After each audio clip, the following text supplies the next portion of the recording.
Establishing battlefield control. Stand by.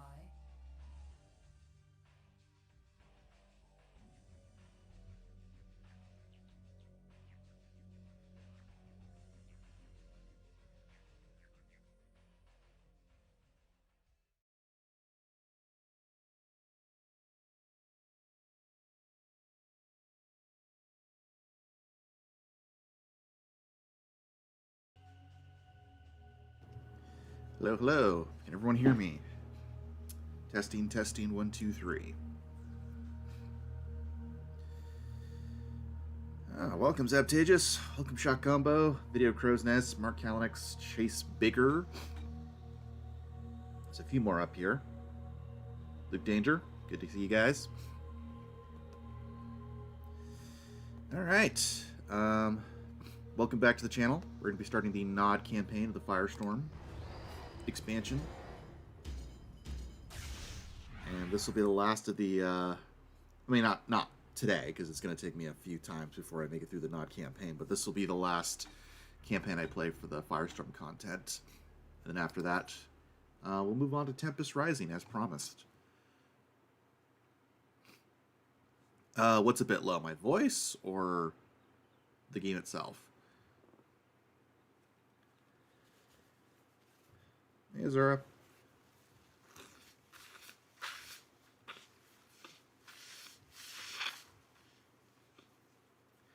Huh.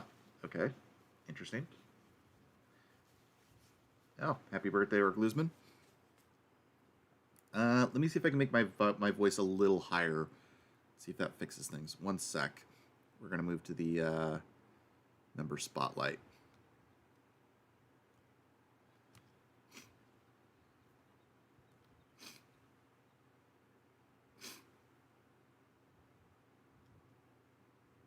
Did that work? There we go.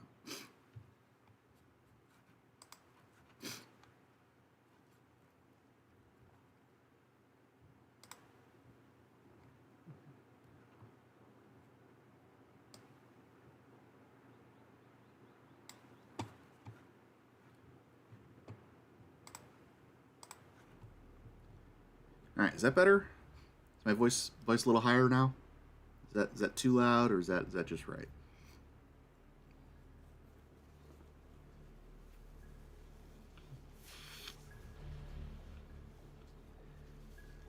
Just checking. Okay, sounds good.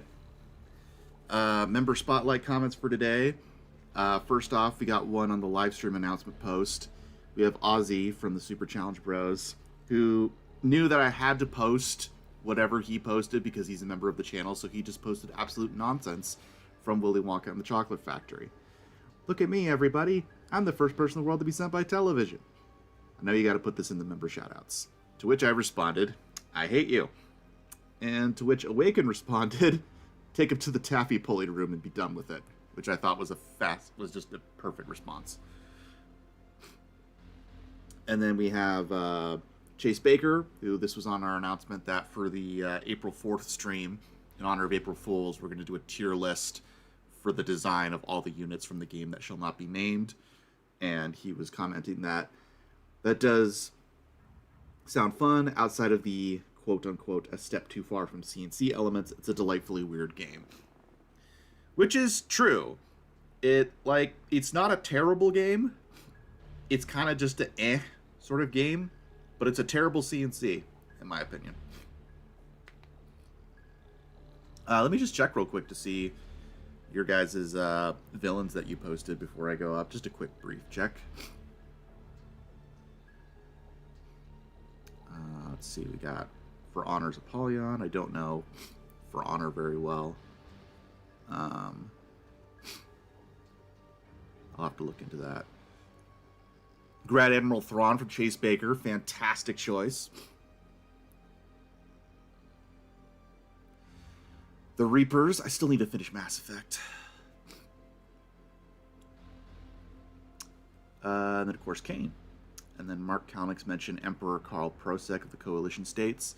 I don't know what franchise that is. Agent Smith from Shock Combo. Very good. And, of course, Kane. Can't go wrong with Kane. Luke Danger says Tempest Rising also recently had a patch with some fun options like start with all doctrines unlocked, though I assume you'll want to play the campaign as intended first. Probably. Ugh.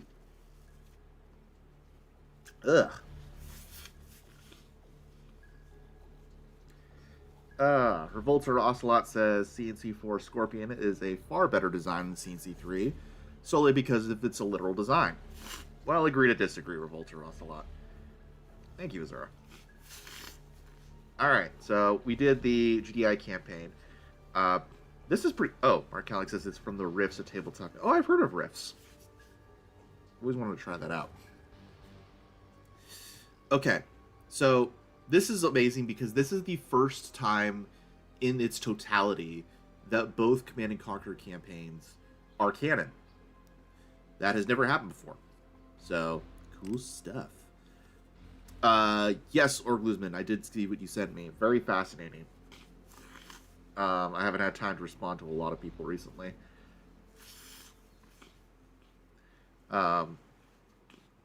Unfortunately, there's a lot of like the religious stuff that I was not able to fit into the script for the final thing. I was able to keep a little bit of it, but I had to cut a lot of that stuff out, which is unfortunate. Just to keep the flow of it going, because a lot of it gets kind of front-ended when we're talking about the Brotherhood of Nod in the intro, sort of introduction to the documentary when we're just setting up the war. And I loved a lot of the stuff you guys wrote, and I was trying to put as much of that in there as possible, but at a certain point, it just kind of bloated the front part of the documentary, and we needed to hurry up and get onto the war, which bugs me, because there's some really good stuff in there. Revolter Ocelot. Tempest Rising super weapons are recycled support powers from the other games, including CNC4. I feel like a lot of RTSs still don't quite know what to do with super weapons. Not that they're bad. Like, I actually like the super weapons in Tempest Rising. I mostly play as the GDF. I've only played Skirmish. I haven't played the campaign yet.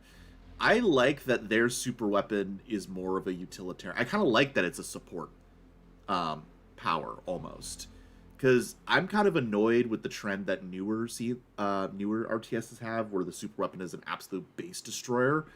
I think the only game where that really works for me is honestly Generals, because I feel like it's feasible to actually destroy the super weapon before the countdown timer ends. That's one of the reasons why I hate playing Skirmish and Red Alert 2, because the timers are so dang fast, but they're also the first game where the super weapons actually are almost like base destroyers.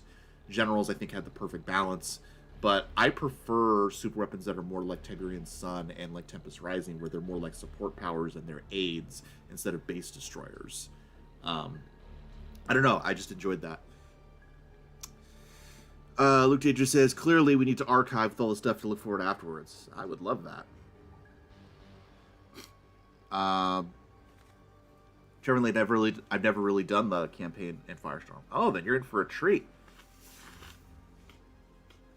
Chase Baker says, release 2 documentaries.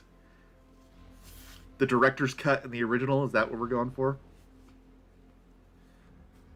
Alright, let's get started. I'm going to do this on normal. I've never done this on normal before, I don't think. Ooh, that's a good question, Zaptages. I really want to check that out. But first, let's start. I need to mute myself, though, because the cutscenes are very quiet, and I want you to be able to up the volume on your computer.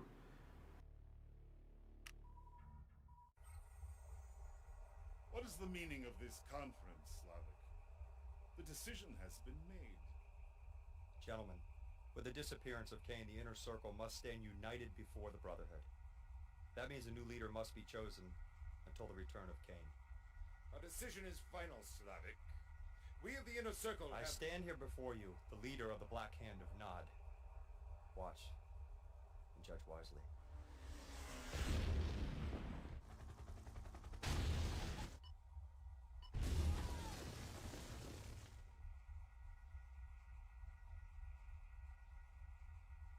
You were saying, gentlemen?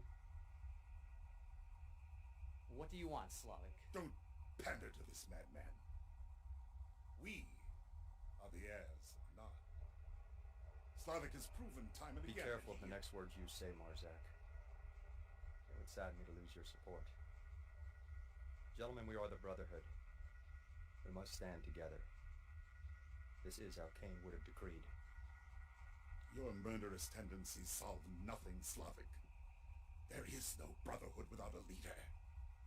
And you are not that leader.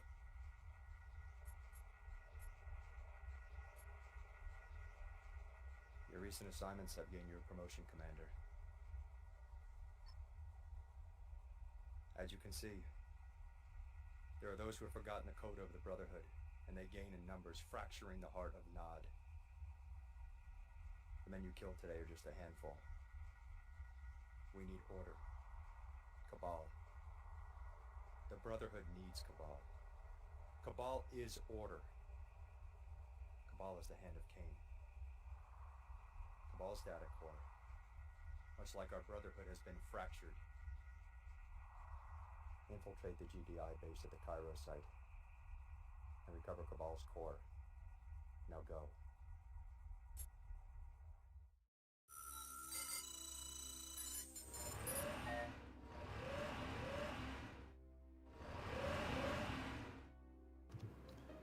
Okay. Can everyone still hear me?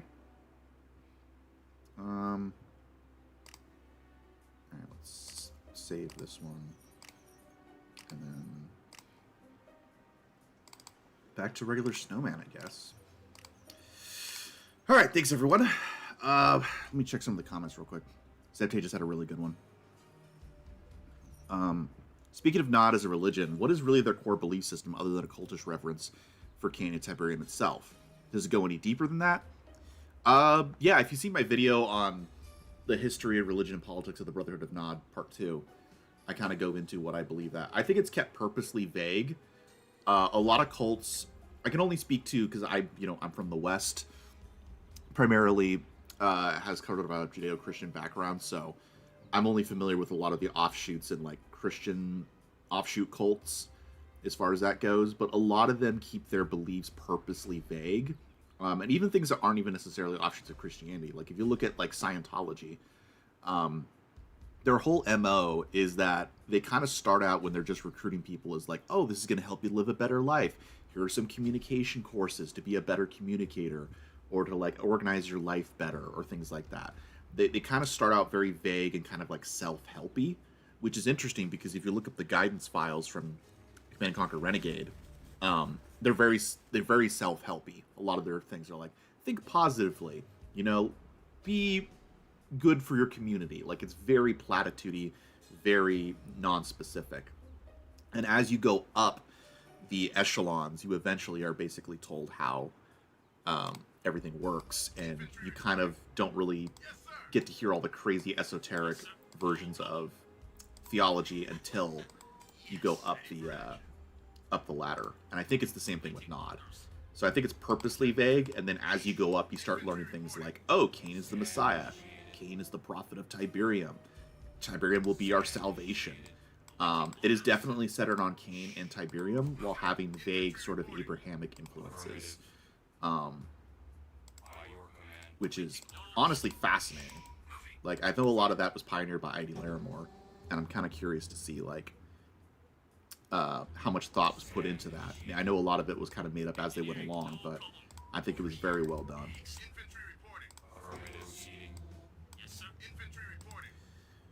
I guess Nod is like Heaven's Gate, but cooler. That's a good way of putting it, Zeptages. That's a really good way of putting it. It's funny because I feel like normally if you created a faction like that in fiction of like, oh, they're a crazy religious nutcase and that sort of thing, they wouldn't come across as cool. But somehow, and maybe it's just from the performance of Joe Kukan himself and his charisma, but like, it still manages to be like a really cool villainous faction and doesn't come across as cringe or something to be despised. It's sort of like, this is a cool faction. I don't know how they pulled that off.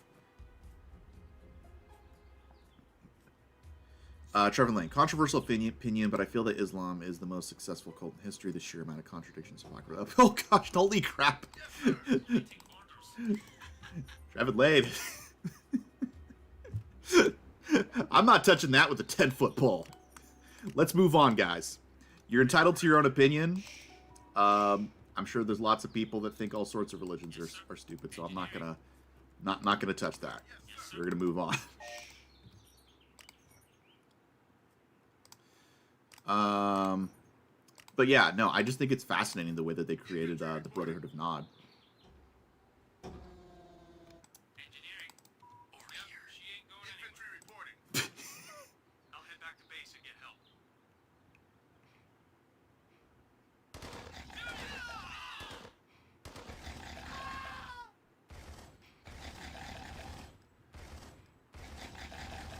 Where are you? Oh, okay.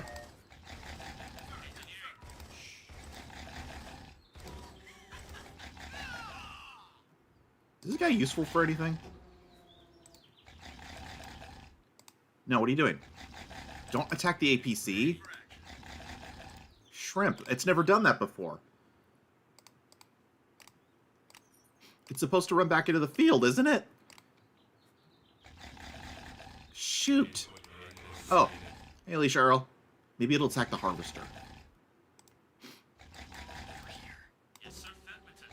Affirmative. Link open. By your command. Infantry reporting. Infantry reporting. Engineering. No problem. Affirmative. Over here. Yes.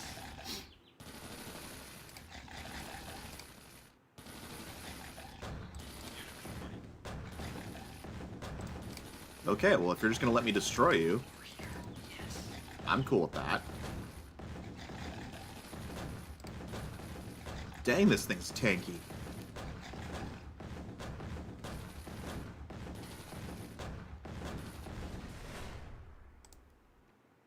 We just started Alicia Earl. Open. So we just started the Nod campaign, Unit report. Yes, sir. and Link open. this covers all of the same events that we saw Ready. during the GDI campaign of the Firestorm expansion. So everything with Cabal, the AI, going mad and taking over. We're starting now back at the beginning of that story, but from Nod's perspective. And they're shattered after the events of... My monitor broke. One sec. Okay, we're good. They're shattered after the events of Tiberian's son after Kane's been killed. And Nod, as per usual, is fracturing. And they need to reunite again. So Slavic, who was the Nod commander in the main campaign, is like, all right, you need to go find our AI Cabal, get him back online, so that we can reunite the Brotherhood. So that's what we're doing now. We're recovering Cabal. So this is how he came back after the main game. Yes, sir. Ugh. Moving out. Orders received. That's what I really like about the Nod campaign. A lot of the Nod campaigns end up being prequels to what happens in the GDI campaign and give you further background, even in the ones where they aren't fully canon, which I really appreciate. Orders received. Moving out. Orders received.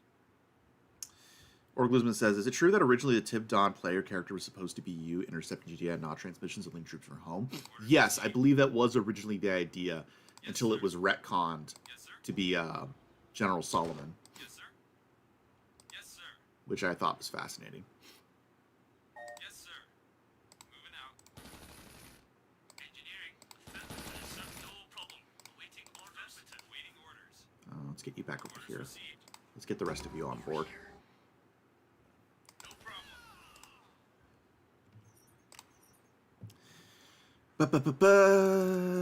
Da-da. Okay, Alicia Earl. Oh, amazing. If I'm using the Eli 5 technique, we know GDI campaign I streamed a couple months ago, and this is Nod version of their take on the campaign. Yeah, so the main campaign, Alicia Earl, the one where we fight Kane and we stop the World Ultra Missile from going off, only the GDI version of that campaign is canon. But the Firestorm expansion pack, the one we did just like a month ago where we're playing against Cabal, the Mad AI, that, the GDI one is campaign and this Nod one is campaign. Is canon. Sorry. I hope that's not too confusing. I don't think it's supposed to go this way. I think I need to go further up. Also, I think I need to destroy that. Unit ready. Out. That is right, Azura. Cabal is an AI, but he's hooked up to several, like, humans in pods.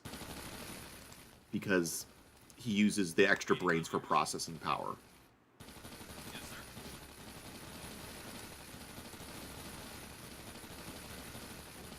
Yes, sir. Right, capture the temple. Thanks, Mark Calnix. Engineering. Let me save.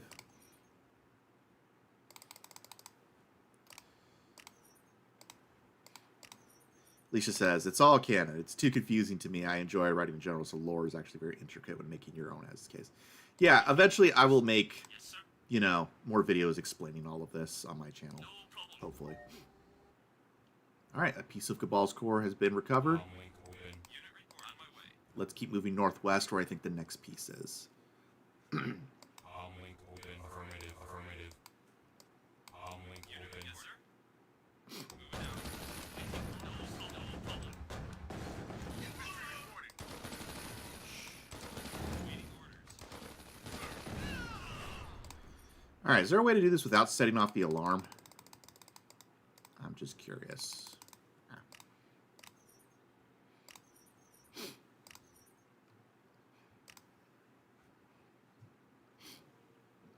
I don't think anyone's conscious, Zora. As far as I'm aware. Sir. No problem. Let's check There. it out. Zeptagus, there's a skirmish map in Firestorm that's basically called Theme Park. Affirmative. It's pretty fun. Unit ready. Affirmative. Has a lot of fenced off areas Affirmative. that have like Tiberian life forms. Uh-oh. Uh-oh, come on. Affirmative.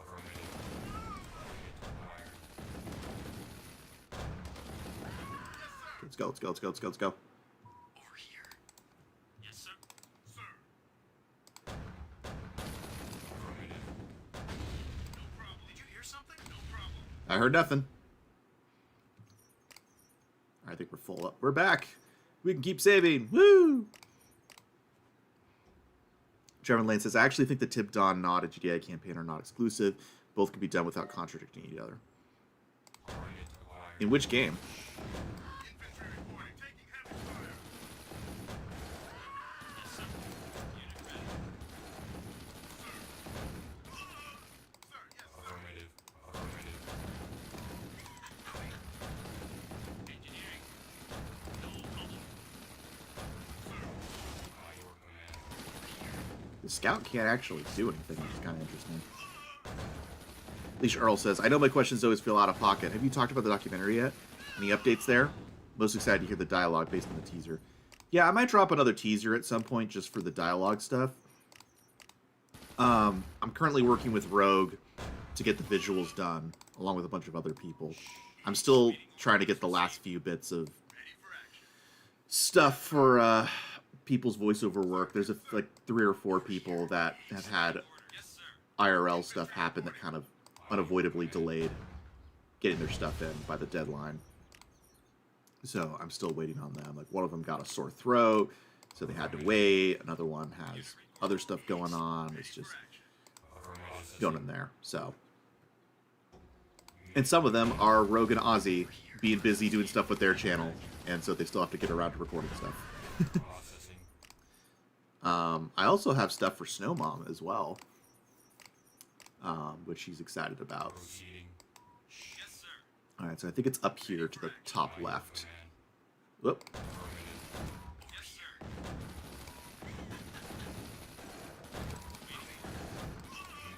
Proceeding. Okay, I think it's right up here. We just have to blow through this wall, grab the piece before it's airlifted out, and then I think we're good. We can go back. Let's go. Leisha Earl, Snowmom, add it to the slore. I mentioned Snowmom before. She was in that one video essay where we had to translate the Hebrew writing on the wall that confirmed that. Well, mostly confirmed that Cain was the biblical Cain. Affirmative. Yes, sir. Affirmative. Unit ready. Infantry reporting. Infantry reporting. Sir. Affirmative. Affirmative. By your command. Infantry reporting. Infantry reporting. Proceeding. All right, we're almost there. This mission is not the hardest. The third mission is the hardest. I happen to go through that one. Come on. Engaged. Target acquired. By your command. Ready for action. Infantry reporting. Yes, sir. By your Get it, get it, get it, get it.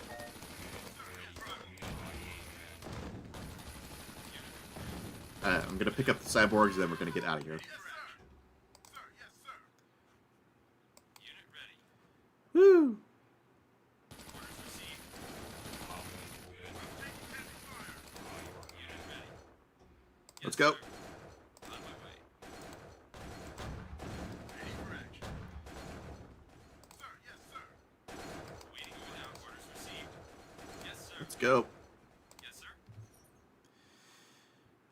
Yeah, I think that's if you want to find that essay where I mentioned Snowman, Alicia Earl, that's gonna be the Who is Kane video. Now, on my way. It's Brotherhood of Nod's History Part 1, Who is Kane? Who and What is Kane? That's the one that involves my mom, I believe. So, Yes, sir. and she was very happy to work on that. There was a lot of really nice comments complimenting her knowledge of Hebrew, because she spent the last few years like learning Hebrew as best she can. It's kind of been her hobby recently. Yes, sir. So, she was very touched by a lot of people's kind words on that subject. Luke Danger says, you mentioned that she helped a lot with the Hebrew in the Renegade Tomb. Yes, she did. On my way. Orders received. Video Crow's Nest. Ah, how history could have changed in Firestorm if GDA Air Force actually arrived on time to airlift the last core fragment. Air support is always late. Yeah. Any veterans here in the chat today? Can you attest to air support being a thing, or your own little grudges with other branches of the military? Yes, sir. Friendly rivalries. Yes, sir. Alicia Earl, I didn't know. I don't know how I didn't finish that video. I believe that was the first video I watched from your channel in part, before I was looking at the Playground channel. Yeah, no, it's a fun video. It's not too long. I'm proud of that one. Orders received. It's definitely, Yes, sir. that was the start, I think, of going super in depth with the lore.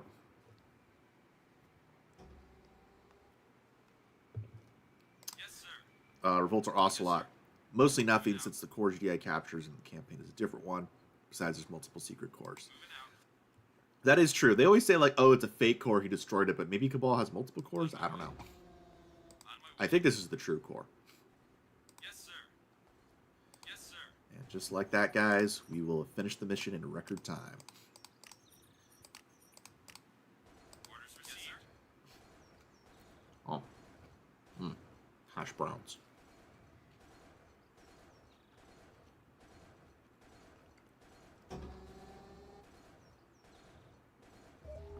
There we go.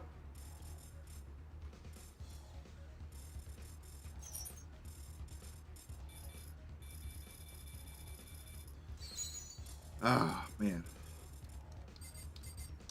I honestly feel like the Tiberian Sun era of Nod is Nod at its peak.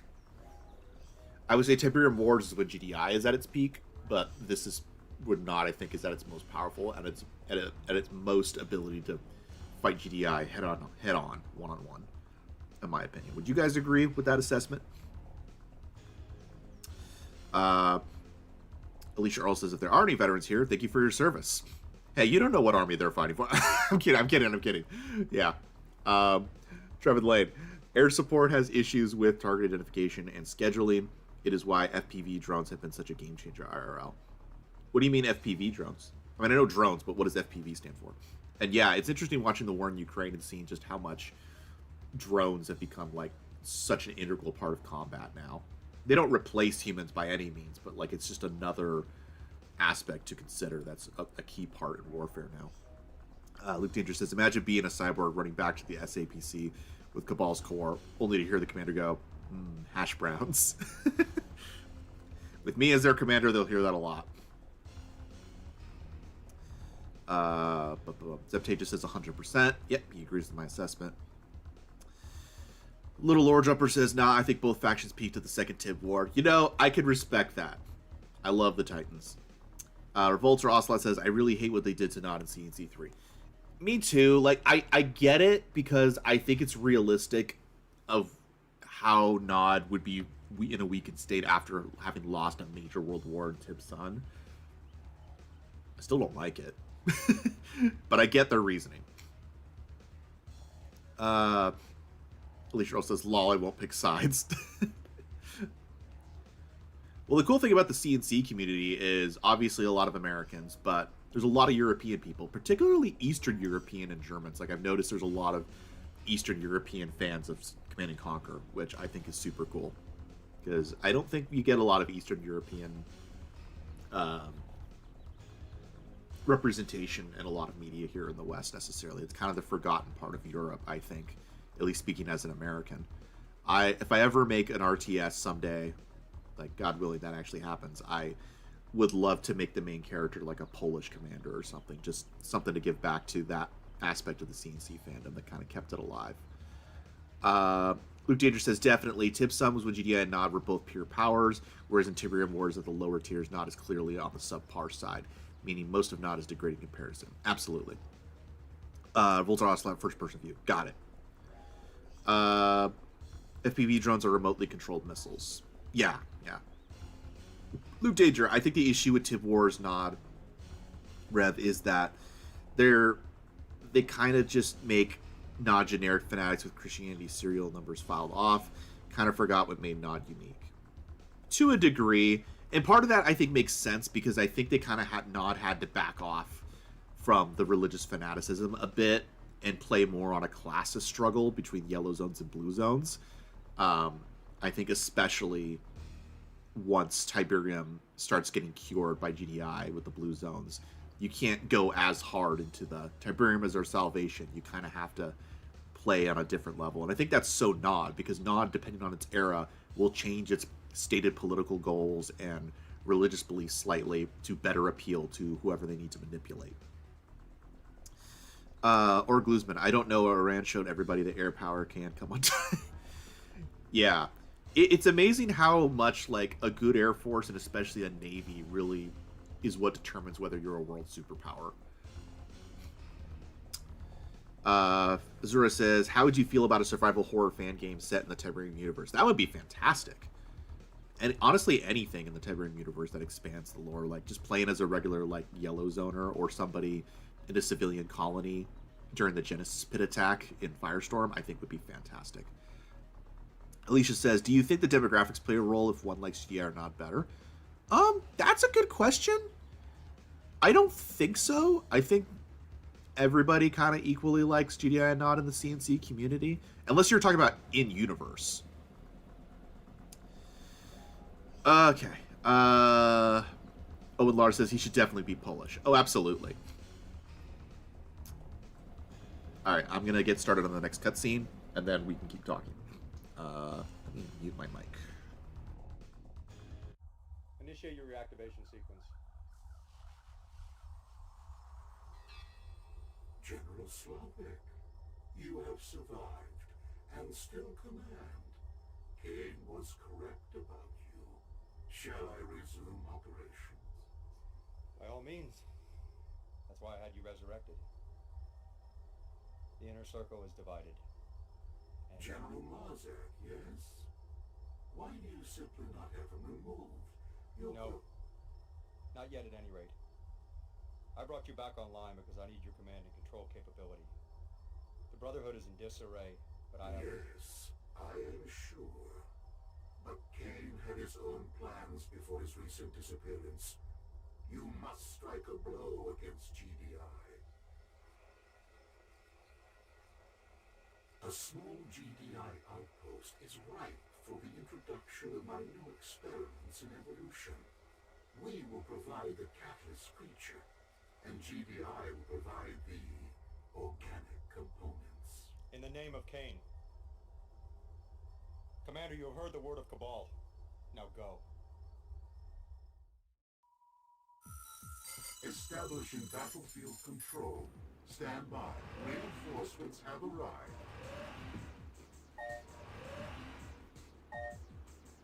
Okay.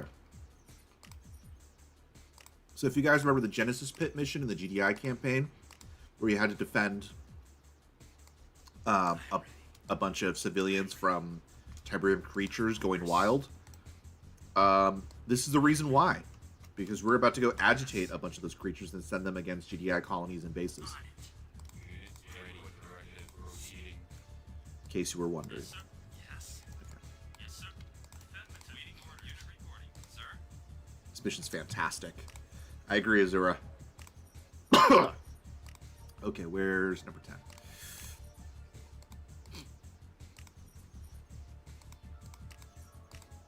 Yeah, I love the fact that, like, one of the things I really like about Nod in this era is how much they, like, worship technology. Like, they view it as sacred. Like, they're very technologically advanced, but they'll still, like, cloak a lot of their technology and ideas about technology in spirituality.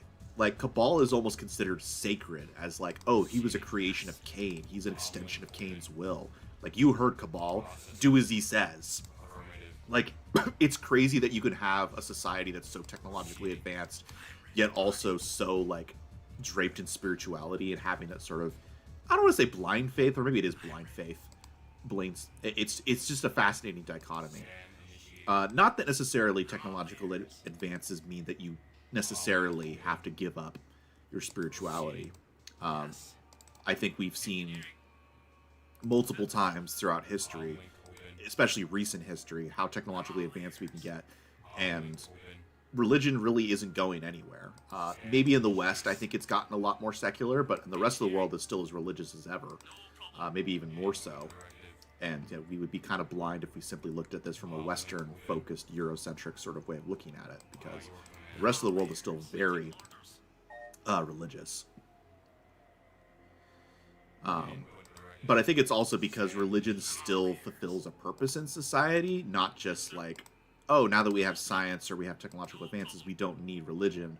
It turns out that viewpoint was flawed because it turns out that religion wasn't just a way to, like, explain the chaos of the known universe. There was a lot of other aspects of it that are still being used by society and by individuals, which is kind of interesting when you look at Star Trek, is it often, like, predicts that, like, oh, we will go past a religion, but it kind of seems like religion, faith, is a very human aspect, and we may never actually move beyond it because it may be intrinsic to being human. I don't know. Bridge repaired. Yeah, look at this. The Genesis Pit. By the way, is that not just a completely metal name? The Genesis Pit? Like, why is it called that? What does that mean? Is this something specific? Is this special? Is there multiple pits like this? Was this something that Cabal created? Like, I love this. I love it so much. And the visuals, like, just look at this. Why did we not have this in the red zones of Command & Conquer 3? This looks so freaking cool. Like, in the intelligence database of CNC3, there's so many times where it says, like, oh, look at this. If you go into a red zone, you won't even feel like you're on Earth. It's like you're on a completely alien planet. No, it doesn't. It looks like a desert with Tiberian glaciers. This looks like an alien planet. Sorry, rant over. I'm preaching to the choir here. I know most of you agree with that sentiment. Ah! Wrong button. Okay. I guess we need to go left. I think. Let's move you guys back over here. No. We need to shoot some civilians. Okay. Where am I looking up here? You guys said some interesting things. Luke Danger said, science and faith are not mutually exclusive. In Western Europe, monasteries were basically the homes of scientific research for a good while. Ooh. Yeah, no, you're not wrong. You can even look at other things like the Golden Age of Islam. There was a lot of technological advances during that time. As you said, the monasteries. I mean, the father of genetic, of like modern genetics, was, you know, Gregor Mendel, a German monk. So, and a lot of scientists that made a lot of advances throughout history have been like Christians or religious people. So you're not wrong. I think that we just kind of have sort of, with how secularized society has become in the West, and how quickly it was secularized, I think, in comparison to the grand corpus of history, relatively speaking, we kind of have this idea that progress and secularization are causally linked, when I think they may just be more just correlated as opposed to causally linked. Little Lord Jumper says, man, it's a bit weird being a veteran of Star Wars, Halo, CNC 40K, and seeing how much they've been annihilated. I know, it's depressing. Yeah, so we're basically drugging these guys to go up here and attract all these creatures and take them back to the GDI base and to civilian centers. Fish is on the hook. Here, creature. Luke Danger. After all, many monks wish to understand God's creation, even if most people in medieval Europe were happy and content with the answers they had. Yeah, no, you're right. People like Johannes Kepler and other who created the laws of interplanetary motion, a lot of them were like that. Even people that some evangelical Christians would consider to be like secular or non-religious, like Charles Darwin, a lot of them were also just trying to explain God's creation in their own way, if you can believe it. So yeah, no, it's people are complex. Nothing is really ever cut and dry in that way. Trevor Lane says that is less surprising than you think. The biggest scientific discoveries have historically been done by religious people, even priests and monks. Yeah. You're all very well informed and very knowledgeable. Every time I talk about history and philosophy and other things on these live streams, you guys are usually right there with me, and I do really appreciate that. I don't know if that's just fans of CNC tend to be intelligent people, or if that's just speaks to people who are a lot smarter than we typically give them credit for, just in general.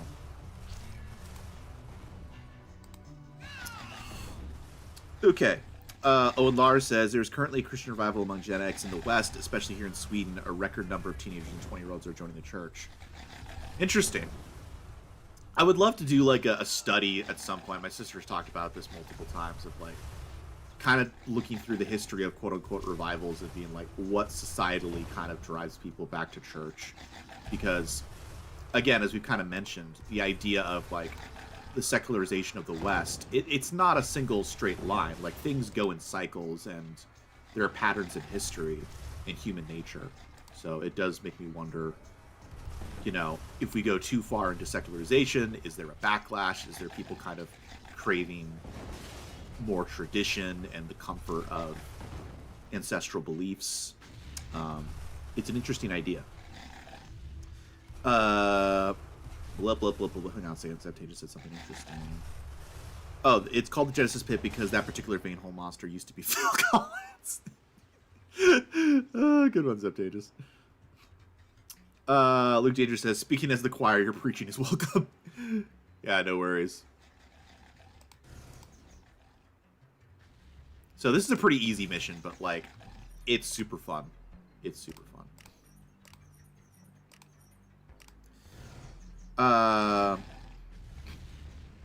Or Gluesman, maybe this Genesis Pit Sage Genesis game, like old Sonic games.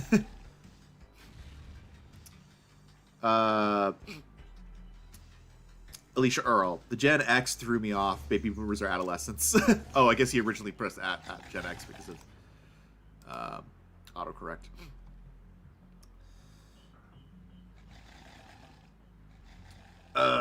Luke Danger. Faith is where Star Wars also broke from other sci-fi with Vader's I find your lack of faith disturbing, as all of a sudden the Force is made very, really powerful even before Luke's lucky shot.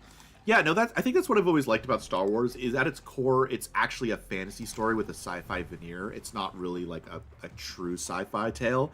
And I love the idea of having like blasters and command structures and strategy and walkers mixed with like these spiritual samurai, like Shaolin warrior monks. I just think that's such a cool fusion of ideas. And I like that because I think it's realistic. Like even in the future with all technology, I think you're always going to have religion to some degree, or I guess faith of some degree. Because yeah, I think that is a very human condition. Owen Lars says there's currently a Christian revival in the West, especially here in Sweden, which baffles the new atheists. Again, I don't think it should baffle them, because if you look throughout history, like even if you go back to like the 1700s, like America in the colonial period, like yeah, it was very religious, but it was different than it is today. Like in some regards, I would say like evangelical Christians are more religious than even the founding fathers that they so often venerate, because these things go in cycles, you know. I don't think that should be a surprise to anyone necessarily if you're a student of history.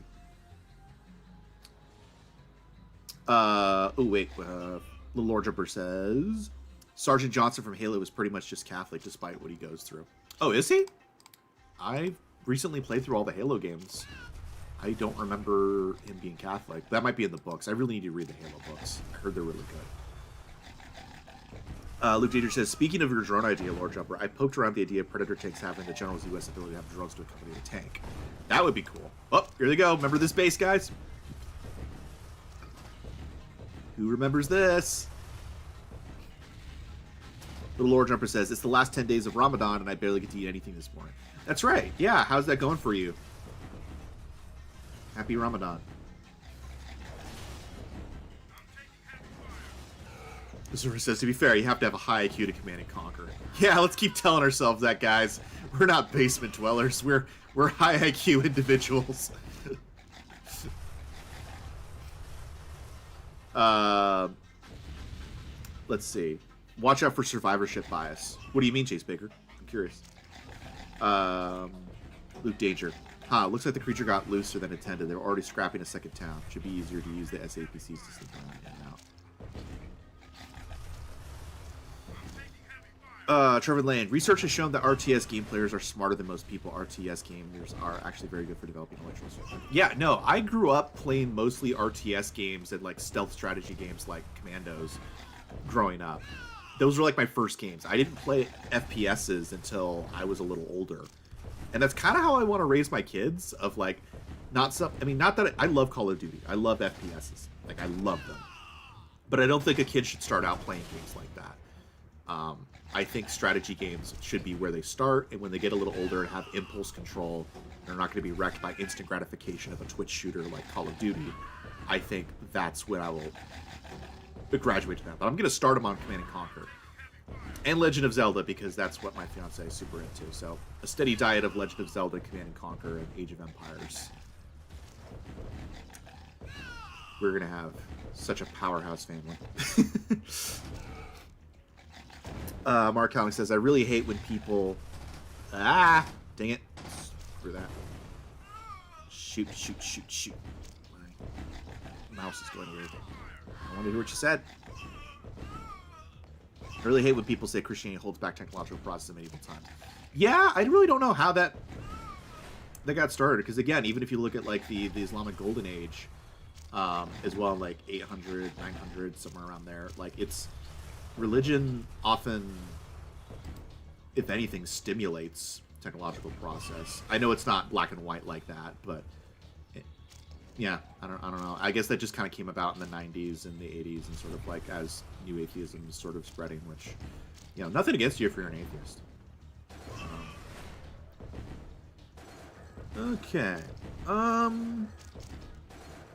I don't even think it's possible to lose this mission unless you get discovered. That's the only fail condition. Yeah, I love that this is subterfuge. It's just like the only objective Nod has is don't let it get pinned back to you. And of course, Nod has just been defeated in a major world war, so of course they're going to use underhanded tactics like this. They don't have the resources to attack a GI base. It's just, I love when the gameplay just melds with, you know, everything. It makes sense. I just, it's so good. All right. Zaptages. This mission is kind of lame in how it's so hands-off and things happen on the Shroud. Maybe they should have given you control of the different crews and make more intertwined. Yeah, that would have been cool. That would have been really cool. Luke Danger, I think the intention was that you have to go to each town first, but for some reason the creatures go completely berserk. You're right. Zura says, holy crap, you were right, Snow. Right about what? Okay. Alicia Earl says, who said we're not basement dwellers? I'm not a basement dweller. I defied all odds, and I actually got myself a woman. Owen Lars, let's not forget the Christian fast. Lent, lasting until Easter. That's true. Many students at my school ask for vegan vegetarian food to accommodate their Christian fasting. No meat for Lent. Yeah, is Lent more of a Catholic thing? Or is that just more of a European thing? Because like I know some people who celebrate Lent and like do fasting here around where I live, but it's not a lot. Like most Protestant, which is what I'm around most, like don't really do Lent necessarily. So I'm curious about that because my grandparents on both sides were Catholic, so I have a lot of respect just for like the rank and file regular Catholic person, just because in my experience they're very devoted people. They seem very serious about their faith. I'm not going to say anything about like leadership and stuff like that, but as far as like your rank and file Catholic, I have had nothing but good experiences with them. Revolver also, let the children play the first Black Ops. They will play Black Ops eventually, but they're not going to start out with that. Chase Baker, watch out for survivorship bias relating to how smart and good looking the CNC community is. I'm certain the Snowman corner is all that and a bag of chips, yet this is us informing us of ourselves. Yeah, I know. But hey, we got to glaze each other every now and again, right?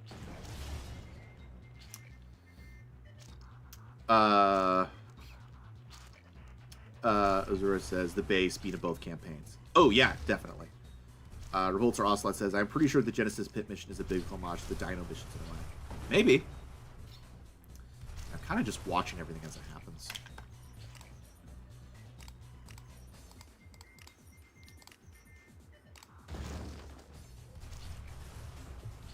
Owen Lars says, Lent is practiced among Catholics, Lutherans, and Anglicans, and some other Protestants. Orthodox also do it, but under a different name. Interesting. Yeah, but from what I understand, like, Lent, I could be wrong, maybe originally it was like a full fast, but Lent, as far as I'm aware, is like you pick one thing to give up, whether it be like meat or everything but fish or, something. A lot of people will fast from social media during Lent. But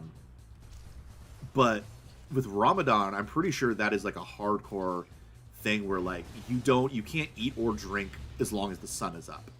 Once the sun goes down, then you can, but like it's a full day fast, not like a 24-hour day, but like a full sun up fast.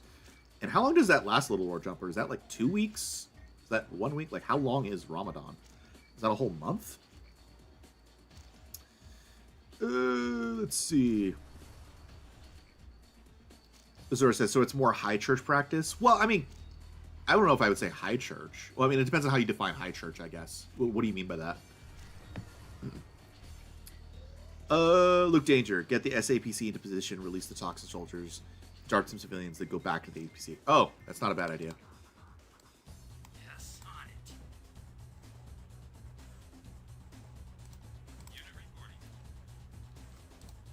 reporting. Are there any more civilians left? I guess these guys.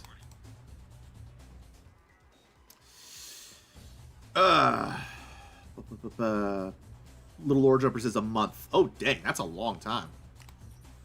Kudos to you guys. Because I think Lent is just a week. I could be wrong. How long is Lent, Owen Lars? Rip Ramadan in the polar regions. That's an interesting question.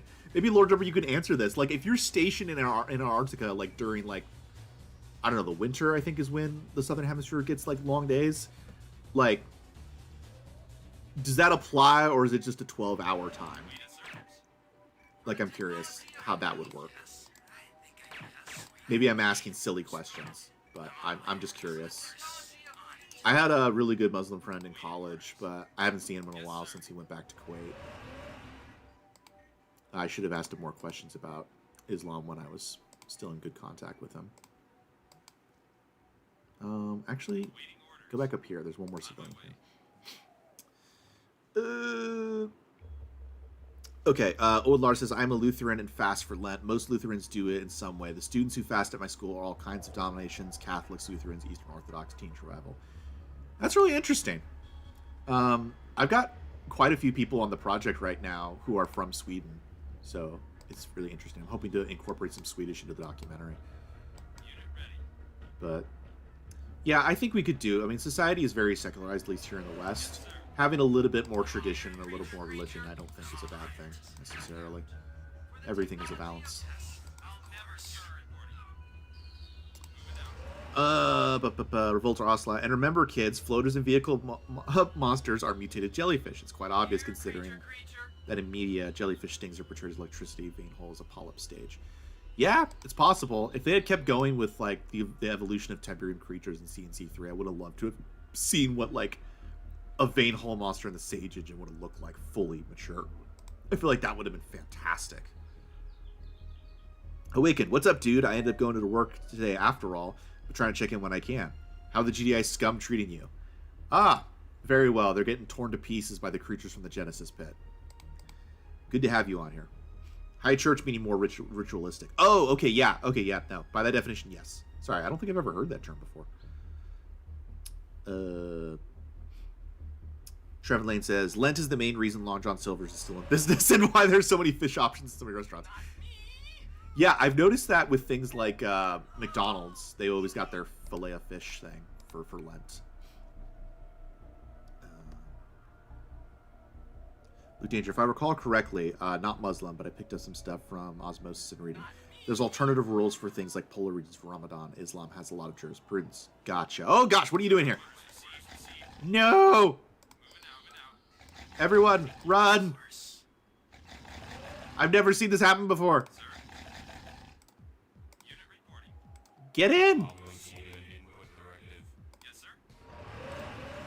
Okay, well, I've never had that happen before to me in my life. Interesting, Luke Danger. Onlar says, Lent is longer than Ramadan law. 40 days for Catholics and Protestants and 47 for Orthodox because they fast on Sundays too. Dang!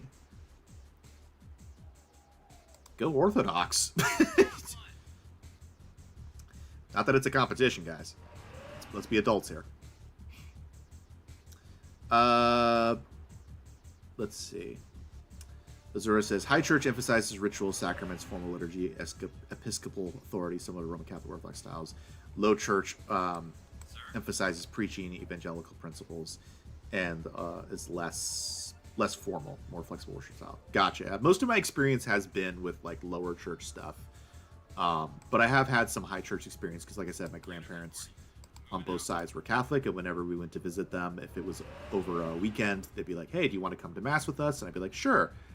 And I don't think like the Catholic style thing is my cup of tea. I don't know if I could spend my whole life like going to that sort of thing, but I did really like how, I don't know, there's a sense of awe when you go into a Catholic church. There's a sense of reverence that I think isn't necessarily there in a lot of Protestant or low church stuff. And I know they kind of make up for that by having it being less intimidating and being a little more free to be around. But I do like the aspect of, like, you go into a Catholic church and you feel like you've entered a house of God, if that makes sense. Whereas a lot of times, like, you go into a Protestant church and it's being held in, like, a convenience store or something.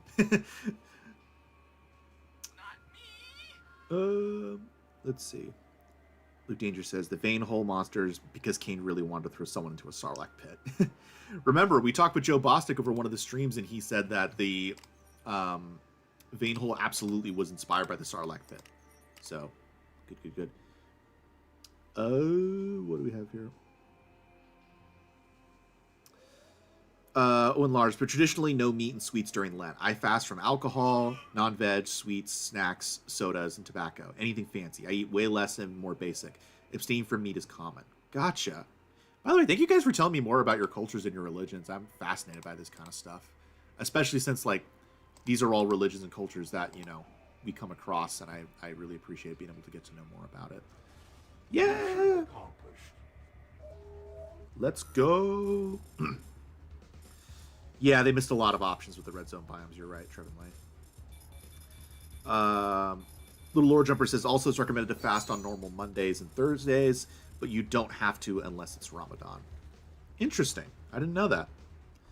Luke Danger, there is something delicious about not trying to unleash tea creatures on everyone, only to start eating themselves. Yeah, it's very naughty.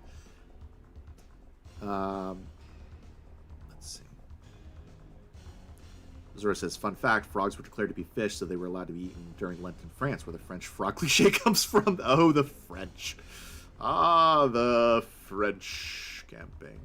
It's always been celebrated for its excellence.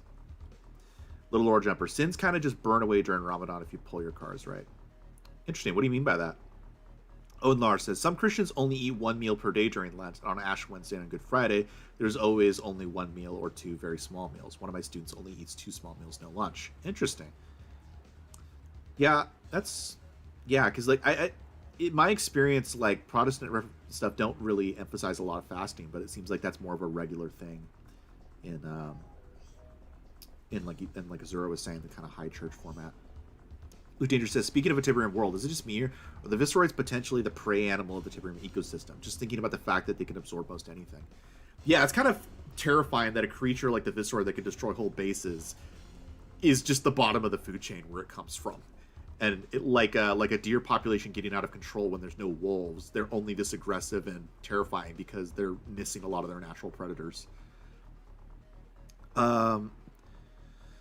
Revolter Ocelot says, when you enter an Orthodox church, you feel like Master Chief is about to float in the room while T-posing. Yeah, no, I haven't had a lot of experience with Orthodox. I wish I did. They seem like a really fascinating denomination of Christianity. They're probably the denomination I know least. Ooh, danger. Though Twisted Insurrection did a good job of an effort to create a functioning ecosystem. Yeah. All right. Trevor Lane says, I'm off to get some lunch, but I'm still listening in. The Shimiel says, in Poland, it's common among baby boomers to fast every Friday. Interesting. Little Lord Jumper says, as in the amount of favor and rewards you can get with Allah if you use the month to its fullest. Gotcha. Okay, that makes sense. Let me just read Lowen's Lars and we'll go to the next one. Protestants are heterogeneous. Lutherans and Anglicans agree with Catholics and Orthodox on many issues that evangelicals disagree with. Yeah. No, that's interesting. Okay, let's move on. I'm gonna mute my mic and we'll move on. Commander, GDI reacted as predicted. Your actions have thrown their forces into disarray. Now is the time to inflict even more damage to their faith. In the name of Cain, of course. This is Stratos. He is a mutant and an enemy of Nod. He is the only sentient other than myself that can translate the Tacitus. Kill him. He is a threat to the Brotherhood and to the memory of Cain. Reinforcements have arrived.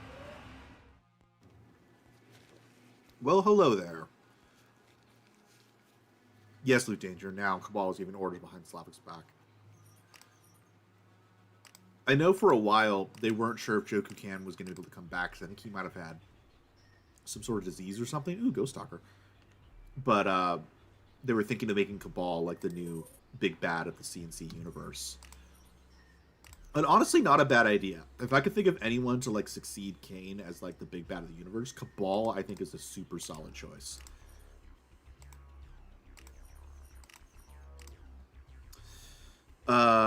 Yeah, I agree, Mark Kalinix. Hardest mission. I hate this mission.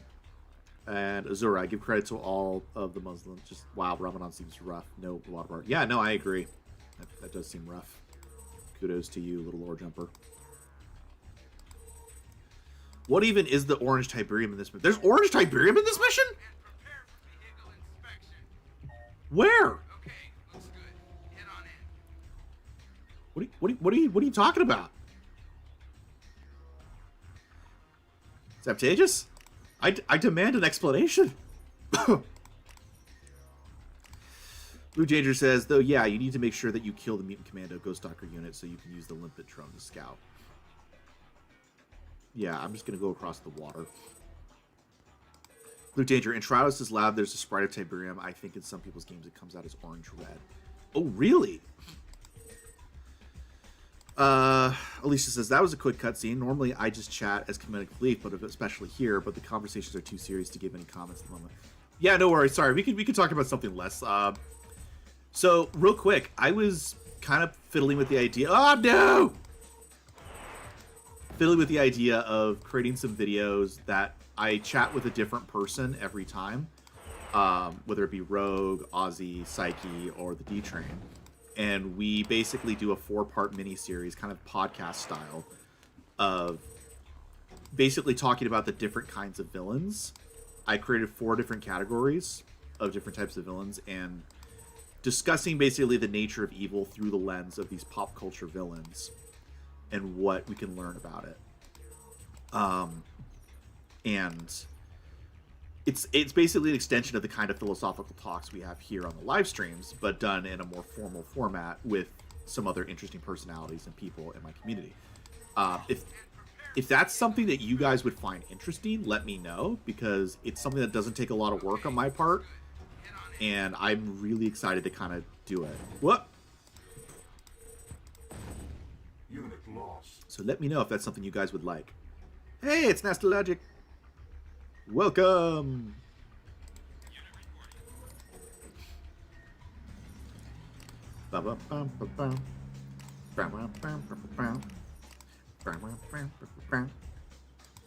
Hey, Aussie. Welcome to the stream.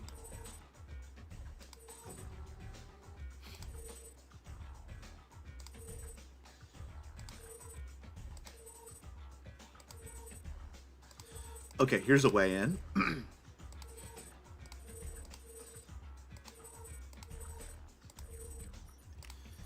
Alright. So I gotta get to Trados. Is there like another objective I have to do real quick? Oh, that's it. Okay, attach the limpet mines to GI units to penetrate the base and locate Trados. Deactivate the Firestorm. Okay, I gotta do the convoy thing.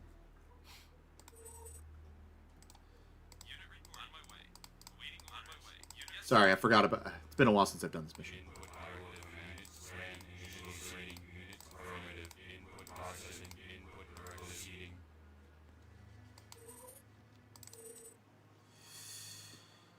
Okie dokie. Link open. Affirmative. The way you're meant to do is to kill the mutant commando, attach a limpet truck, and the scout trucks for you. Okay, gotcha. Alright, I'll give that a go. At least it'll help me scout out better, because I don't have this map memorized. By your command. Processing. Target fired. As Lodge says, just got back from my sibling's birthday party. Good work. A little larger business. We also have Kafira, which is basically 2 back-to-back months of fasting to atone for certain things. Interesting. I haven't heard of that. I guess Ramadan is the one I always hear about. Luke Danger. Either kill the commander or use that way around the limpet. Yeah, you know what? Let's do that instead. That took out most of my cyborgs. Let's kill these guys, though. I don't want to do that. Let's get you over here.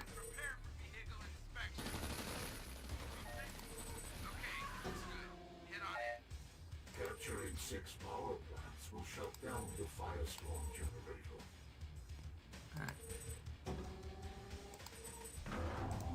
Alright. That should be good. All by your command. Okay. Septages, don't you more or less get infinite reinforcements during this mission? I don't know, do I? I don't remember. That'd be nice. Proceeding.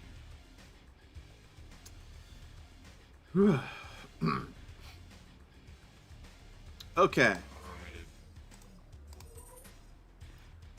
We'll just wait on that, I guess. But yeah, back to the original question. What are some of your favorite villains in history? Sounds like the Ghost Stalker is voiced by Frank K. Yeah, it's funny. He sounds completely different. But then again, I guess the Ghost Stalker is a title. There's the Ghost Stalker, but I think there are multiple Ghost Stalker.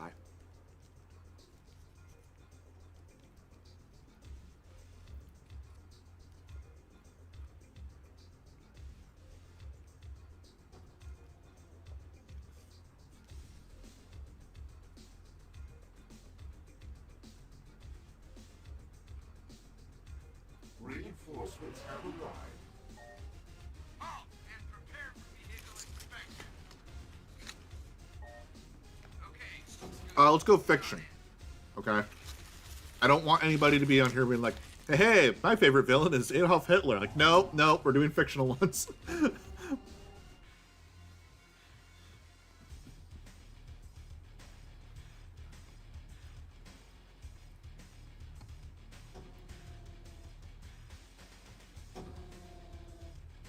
Okay. Again, I mentioned this before, but this is what I really like about early CNC strategy games, is they would give you a mission that was completely centered around a new unit that they gave you. So you really learned how to use it properly for skirmish and, learn to love it.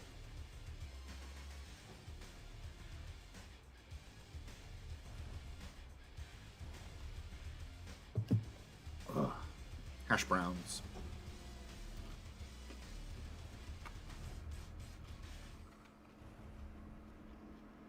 Okay, I need to get a limpet drone over here, I think.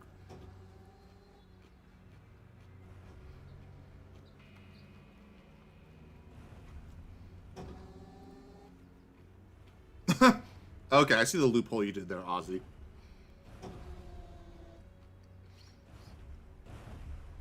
Ah, Stalin, my favorite CNC character. No, you can't go by that logic because technically Hitler is also in the First Red Alert. We're not letting that loophole slide.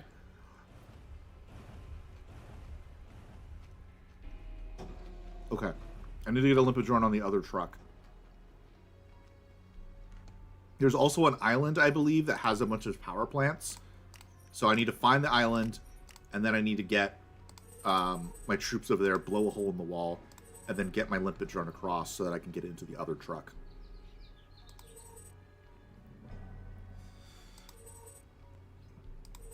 Azura says, favorite villains, Arcane.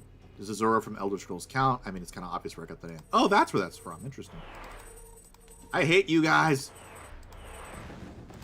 Where's the island? They're here on the island. Okay.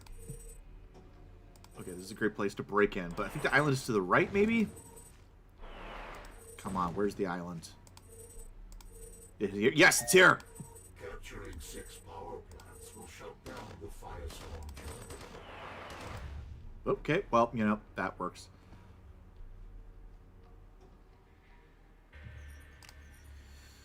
Alright.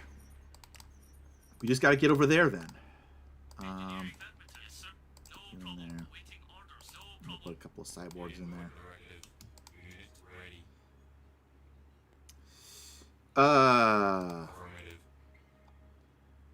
What is up here? Asajj Ventress, fantastic choice there, Azura. Alicia says, well, if I want to go answer by living in a rock, let's go with the villain from National Treasure 2, Mitch Wilkinson. I'm not much of a liker for villains, but I want his arc to end differently. I still haven't seen the second one. I always enjoyed watching the very first National Treasure. That's a gem and a half. But I still haven't seen the second one all the way through. I really should.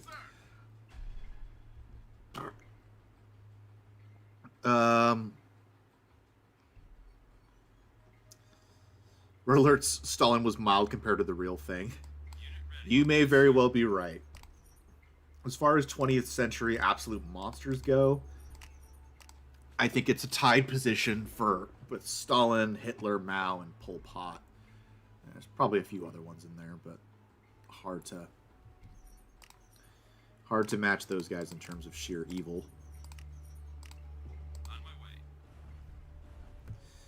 Also, take out the SAM sites. You can be detected by MSAs in front of Trados, which will trigger an evac for him. Gotcha.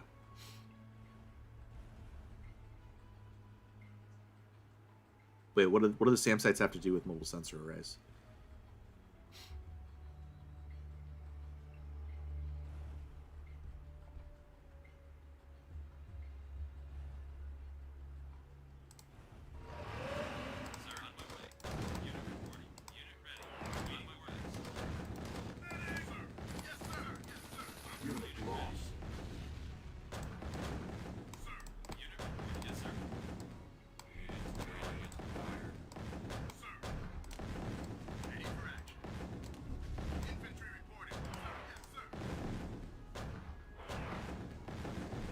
If you take out the SAM, some bandages will destroy the MSAs. Oh, really? I did not know that. I will do that. How many of those do you have to destroy in order to get that effect? Sir, awaiting order. Yes, sir. Awaiting orders. Input affirmative. Infantry reporting. Target fire. Unit ready. Scan initiated. Input directive proceeding. Engineering, no problem. Awaiting orders. Wait, I think I need to capture this to get more engineers, right? Like, I'm not going to just get more engineers. Am I? Oh, shoot. Infantry reporting. Yes, sir. Engineering, no problem. Is that right? Like, I need to capture the barracks? So I'm not going to get more engineers.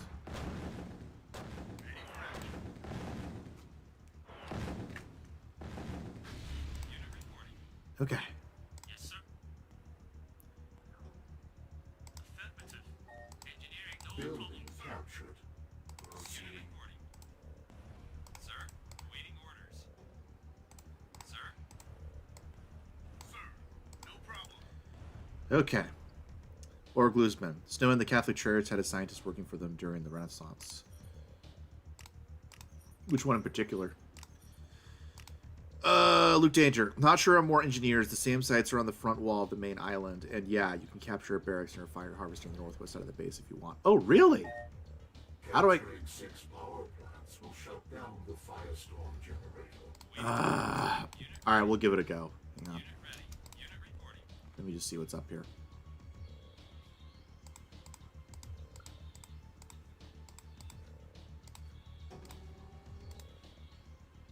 Oh, they don't let you go into... They used to let you do that, I think. Or maybe they never did. I don't know. Alright, where's my limpet drones? I need to search a little more.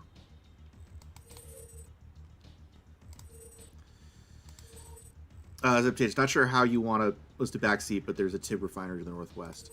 Yeah, I just need to figure out how to get there.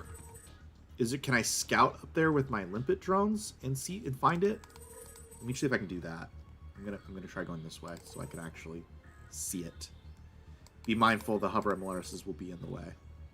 Gosh dang it! No, why do you keep coming back? Stop! Okay, load back. I don't want them chasing me forever. All right, let's get you up here. Capturing 6 power plants will shut down the Firestorm generator. Ugh. Hash browns. We're on mission 3. Travis's final act.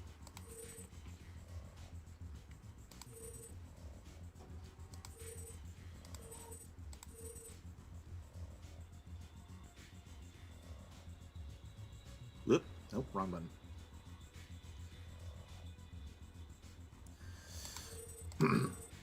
It's on the main island?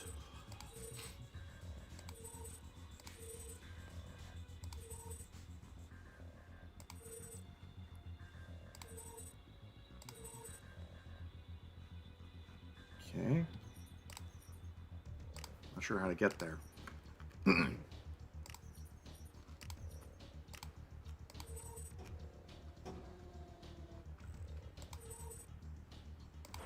Well.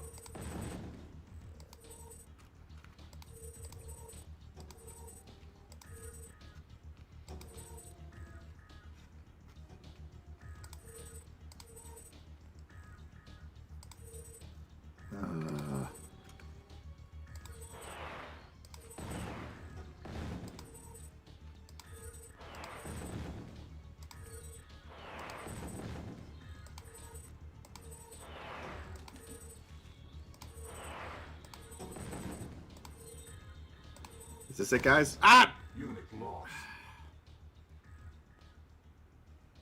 I hate this. Alright, what's over here? Unit reporting. Yes, sir. Unit reporting. Orders received. Unit reporting. Moving out.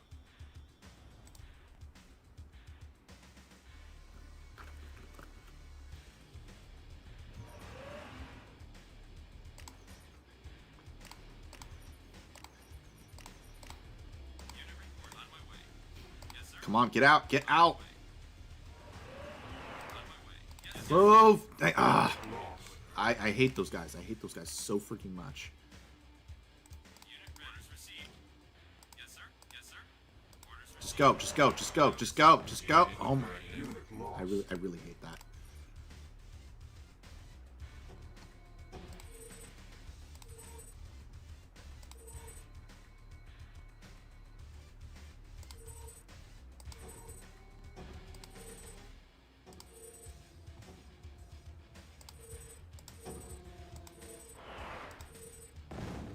Come and get me.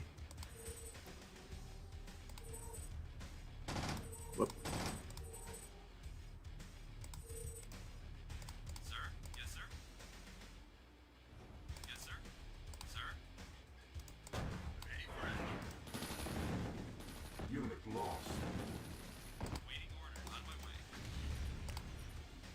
Ugh.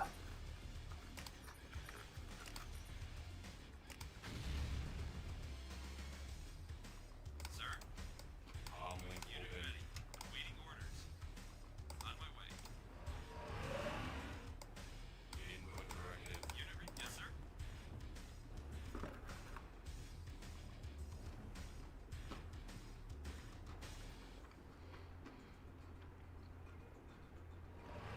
Unit ready. Orders received. Waiting orders received. Unit ready. Yes, sir. Unit reporting. Yes, Back sir. on.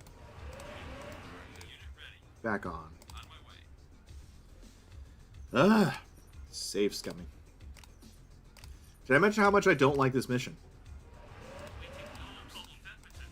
Comlink open. Infantry reporting. Affirmative.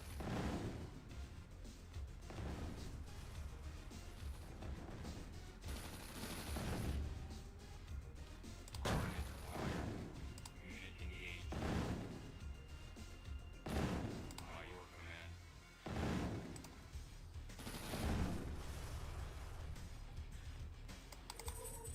Let's move, guys. Comlink open. Comlink open. Okay, I know there's another one up here. I just need to get to it.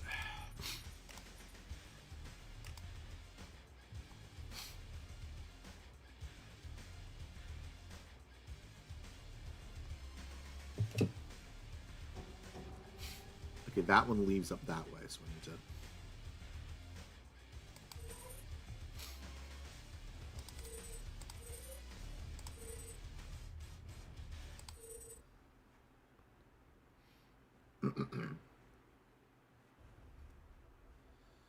Just have to time this now.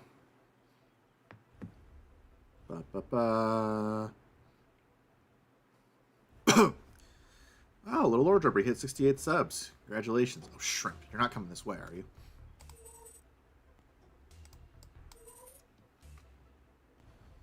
That would be dumb. Don't do that.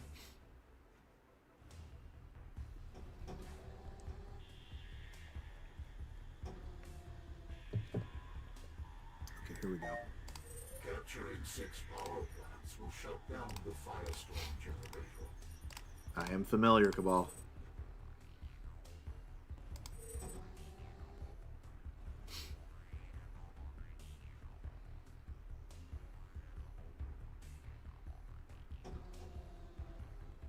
Come on, gotta move.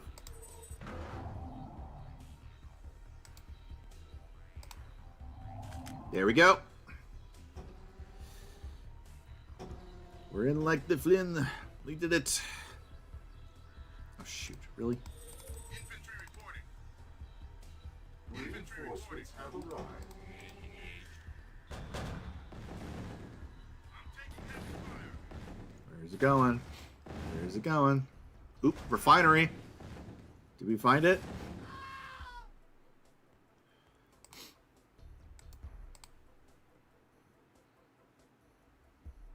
Oh, where's he going?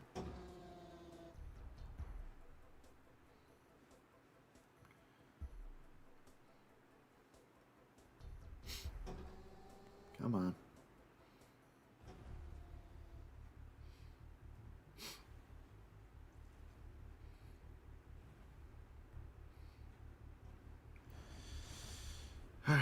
Are you just going the same place this guy went? Because if so, that's going to be really annoying. Come on, go left, go left, go or right, right, right, go right, go right, go right, go right. Why would you stop? Oh, you're just going in circles? Well, that's disappointing. Okay, well, what do I do now? Do I go up here and capture these? But this guy's going to be a problem.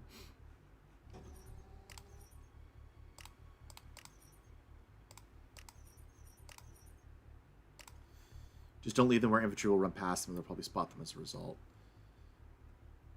Yes, sir. All right, let's get this guy in here. Then we have one more engineer. We can take a refinery if we need to. Affirmative.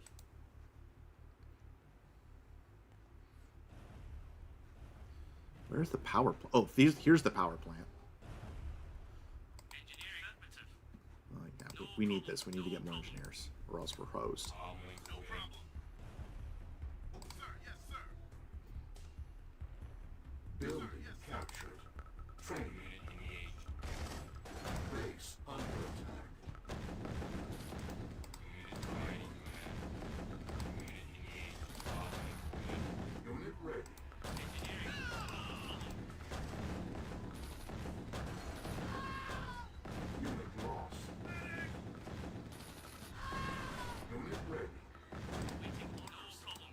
Okay, that should hold them off for a bit. Alright, it's a little trick I learned. If I can pull it off properly. Input directive. Unit ready. Affirmative. Ready. Unit ready. Infantry reporting. Yes, sir. Yes, sir. No problem. Unit reporting. On my way. Let's see if this works.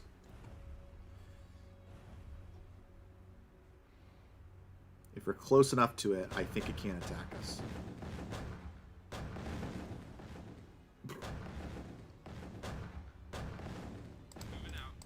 Affirmative. Unit ready. Affirmative. Unit ready. Waiting orders. On my way. Waiting orders. Good.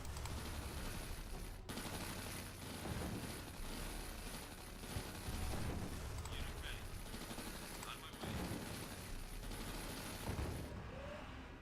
Orders received. Training. Capturing 6 power plants will shut down the Firestorm generator. On my way. Yes, sir. No problem. Unit ready. Ready. Yes, sir. Building captured. Alright, just where are the other two? Does anybody know where the last 2 power plants are?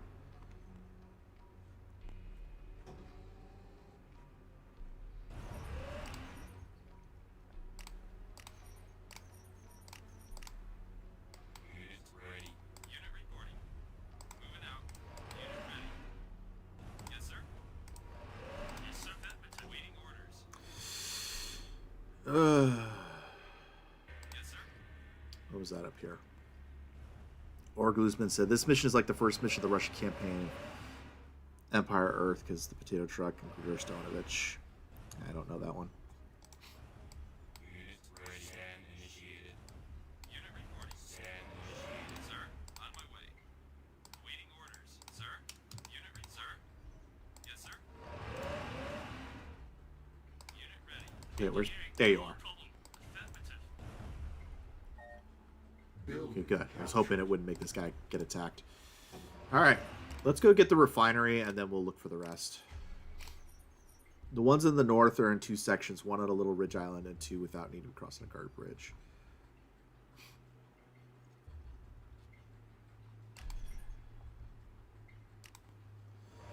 Okay, I guess I gotta go to the north. Unit ready.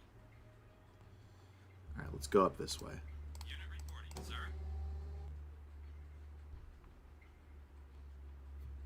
Let's see what we can do.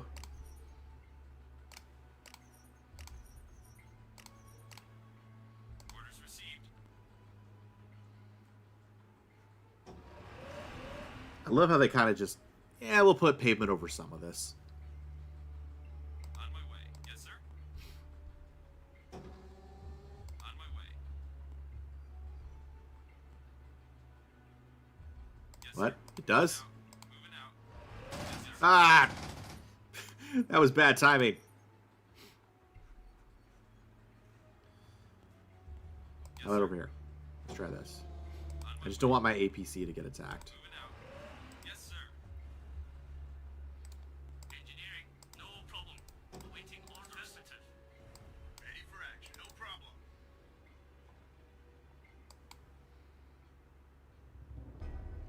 Bunch of Vulcans on both sides? Ready. On my way. Gosh dang it! Well, then how am I supposed to get this refinery? I say screw that. Let's just go get the, honestly, yeah, let's just go get the, where's my Limpatrons? How do I get further into the base? There's no trucks that go further into the base.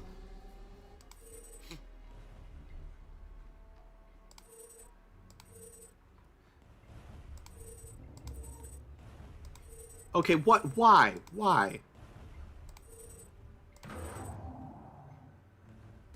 Oh, come on! That's just rude. You don't attack the power plant that's right next to you, but you somehow see the limpet drone. That's just stupid. You guys. Unit ready. No problem. Not you, idiot. Input directive. I'm starting to get mad at talking at the sprites on screen. Input directive.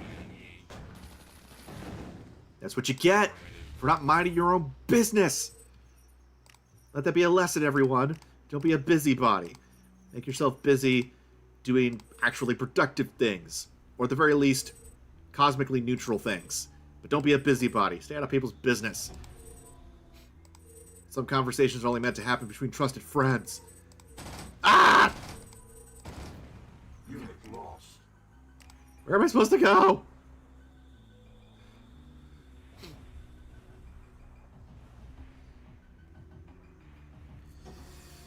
I don't even know. I've forgotten where to go. I thought there was a truck that took you, that you could limp it and it would take you the rest of the way and you could see where to go next, but I can't. I don't know where it is. That was the right direction? Well, where am I supposed to go from there without getting absolutely destroyed by base defenses?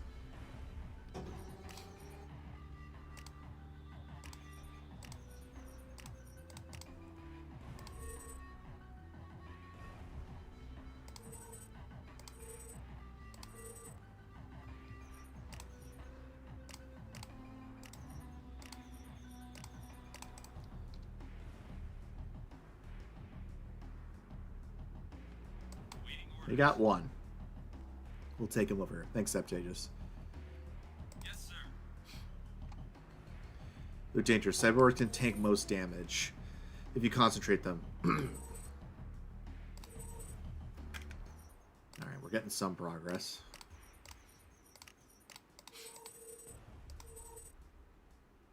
Power plants! Plants of the power!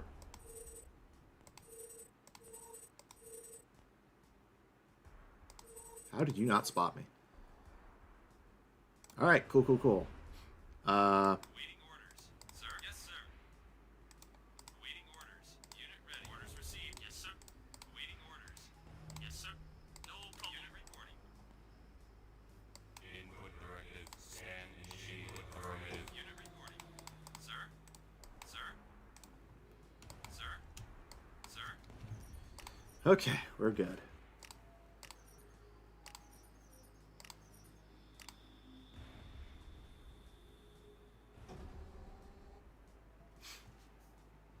Yes, sir.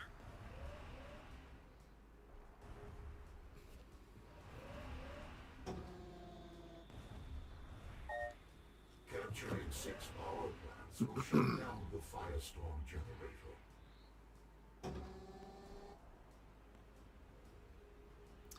Does anybody remember the grabby hands? We do it for the cheeseburgers. Somebody's been watching our old videos on the Playground channel.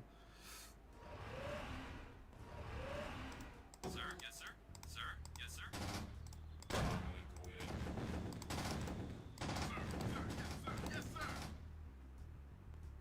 All process affirmative. Ready for action. No problem. Infantry report as done. Ready for action. Infantry reporting. Yes,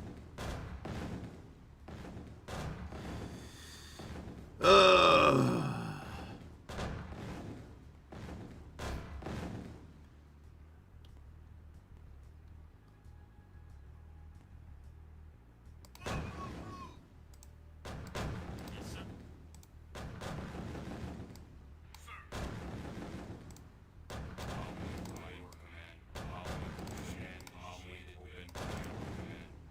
Yes, sir. Engineering. No problem. Unit ready, sir. Yes, sir. Awaiting orders. Captured. Ready for action. Sir. Yes, sir. Ready for action. Yes, sir. Unit reporting. Infantry reporting. Building Waiting captured. orders. Unit ready. On my way. See, this is what I always imagine Nod's modus operandi is just like sneaking through bases with their subterranean APCs, capturing stuff, sneaking around, and just generally raising havoc.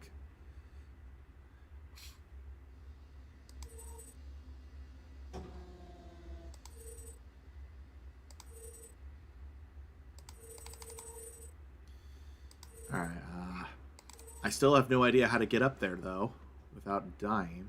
Oh, wait, maybe I can go up this way. Yeah, let's give that a go.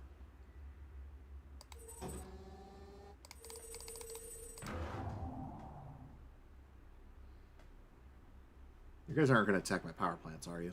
That would be mean. Base under I hate you. Oh my gosh, they're all... You know what? I don't care. I don't care.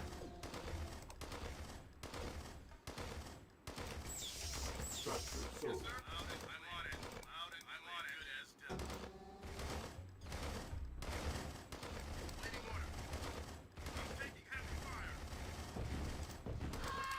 Unit lost. Go, go, go. Unit lost. Go, go, go. Unit Oh, shoot. lost. Where's my other limpet? Wait, is that my last limpet drone? That can't be my last limpet drone.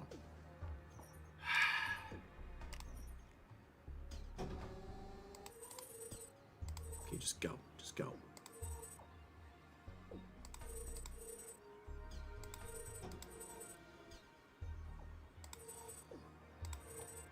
Not even sure where to go next, though, without my limpets.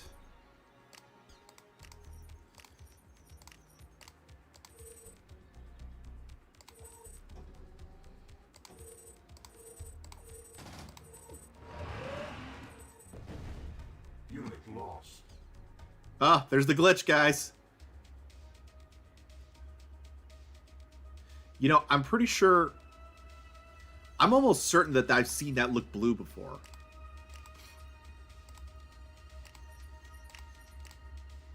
Like, I'm pretty sure I've seen this without the glitch. Base under attack. Alright, let's go. Waiting orders. Waiting orders. Affirmative. Waiting orders. In by your command. Waiting orders. Yes, sir. Waiting orders.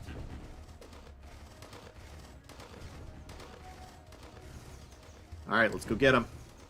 Waiting orders. So yeah, in the GDI campaign for Firestorm, they just... The only reason you know Trados is gone is because you immediately start the mission where you're quelling the rebellion and the riots from the civilians and the mutants.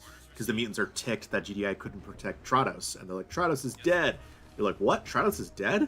And then you don't really find out until this mission how that happens. Also, who would create an upgrade center with 2 secret control pods? What sort of idiot would do that?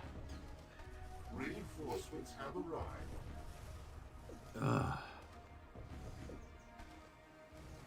What do you want? I haven't... Shoot. Come on, get him out. Get him out. Waiting going out. Units, yes, sir.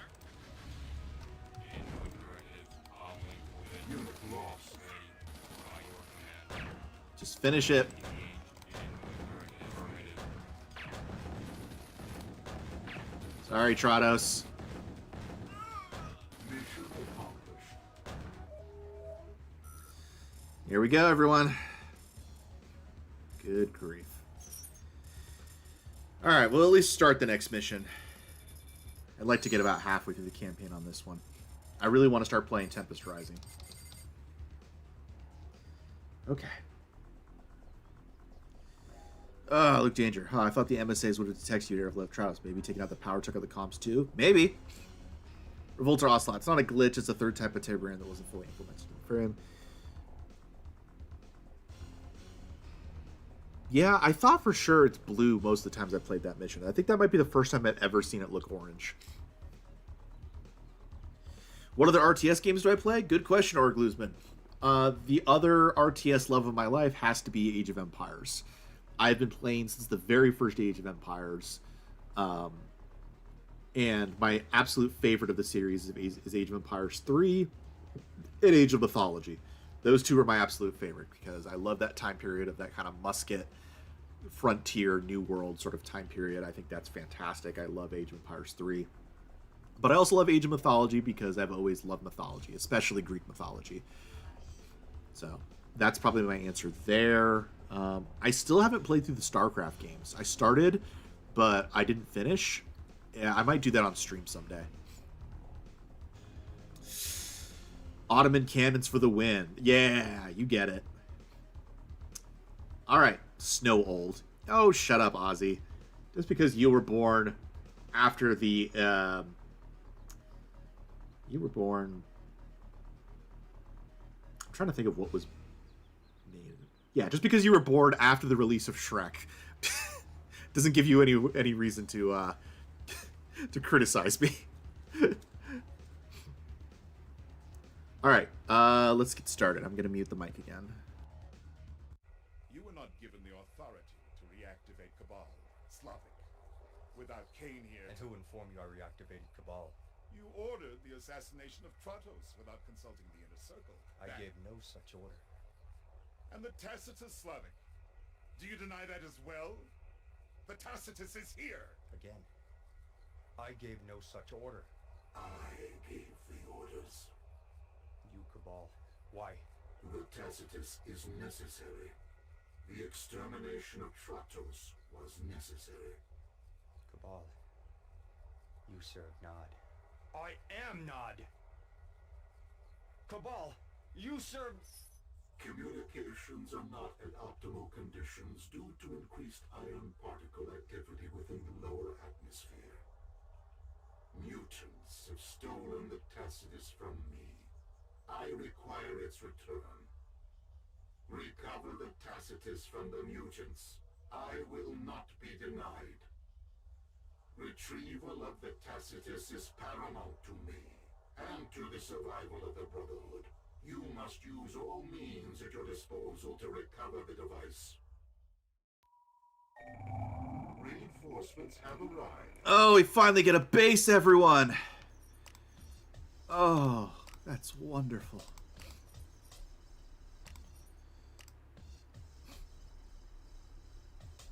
Yeah, that's a good question. I don't know what happened to Ixana Christos.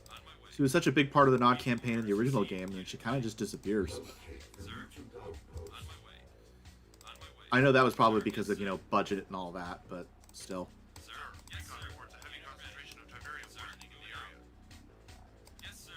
What do you mean this area has a lot of Tiberian poison in the area? That's every area on Earth now. We're 1 year away from the entire planet being uninhabitable from humans. What kind of report is that? You might as well have just told me that the sky is blue. Well, maybe it's not. After everything that Tiberium has done to the planet, the sky could very well be green. In which case, if you told me it was blue, that actually might be more groundbreaking news than you telling me there's Tiberium poison in the area. You know what? Go into your room, second in command, think about what you've done, and then come back, go back to your room, and think about it again. Waiting order. Orders received. Sir. Sorry about that. Had a lot more pent-up aggression than I thought I did this morning. New construction Yes, options. sir. On my way. Construction complete. New construction options. Mutant extermination. Man, the mutants are like the Polish of the Tiberian universe, just always getting a bad hand dealt to them. Yes, sir. That or Korea. Yes, sir. Yes, sir. On my way. Yes, sir. Orders received. Oh, we'll get a snow rant. We'll get a good snow rant. Once per live stream at least. On my way. On my way. Orders received. Yes, sir. Ugh. Yes, sir. Moving out. Yes, sir. Yes, sir. On my way. Yes, sir. Construction complete. New construction options. Building. Interesting. Unit ready. Orders received. Very interesting. Construction complete. New The layout of this construction map options. is Building. Sir. most intriguing. Yes, sir. Unit reporting. Awaiting order. Moving out. Construction complete. Building. Unit on my way. Yes, sir. Unit ready. Yes, sir. On my way. Orders received. Unit ready, sir. On my way. More Tiberium to be had.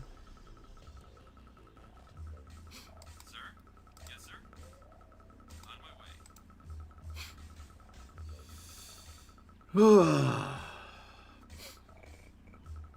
Waiting orders. I like that the mutants use both GTI and Nod vehicles. Indeed. You got it. Oh man, Poland has had a good last 25 years. Don't jinx it. Moving out. Alright guys, if we were going to make merch someday, you know, plushies, t-shirts, or whatever. Let's start with t-shirts. Construction What slogans or quotes from things I have said would make it onto a t-shirt for an HAC Snowman merch?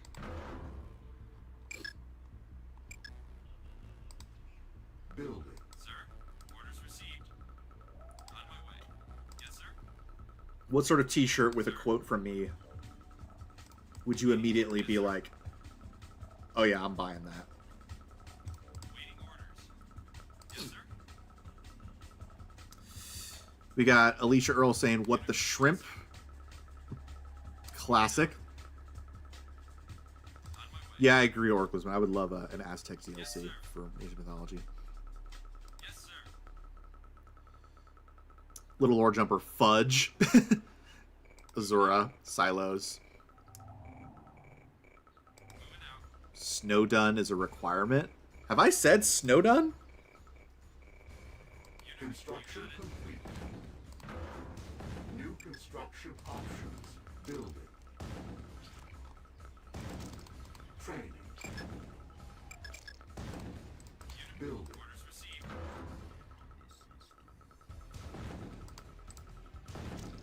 Unit on my way. Orders received. Construction complete. New construction options. Unit red out. Sir. We're getting Scone from Alicia Earl. Nice. Shock combo. What do I know? I'm just a snowman. That's a good one. That's a good one. I do say that a lot.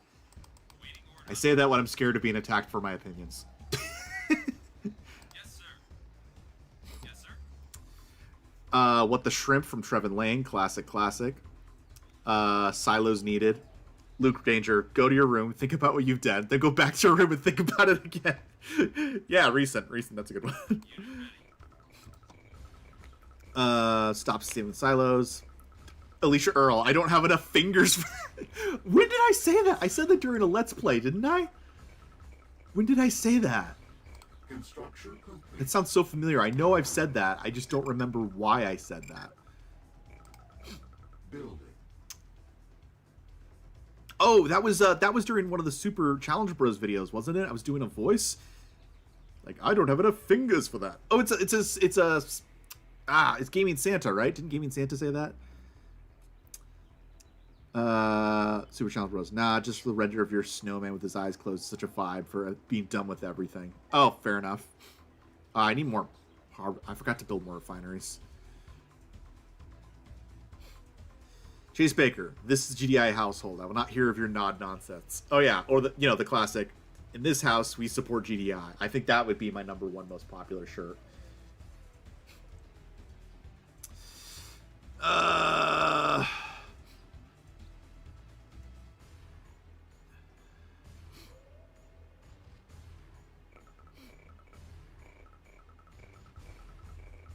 Unit ready.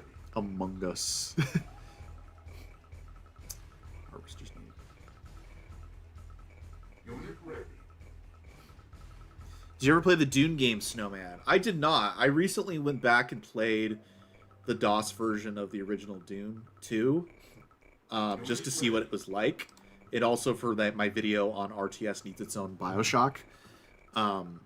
So I did play a little bit of it. I couldn't get very far because it was very hard. It was a very difficult game.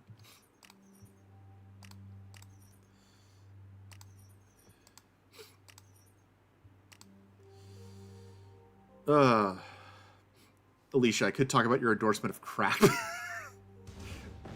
Whoop, where's that? They're under attack. Where the frick?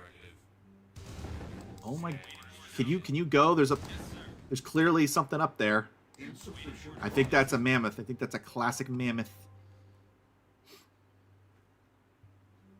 Input directive. By your command. By your command. Unit ready. Harvest. They're On my under way. attack. Unit ready. Waiting orders. Waiting orders. No problem. Come on.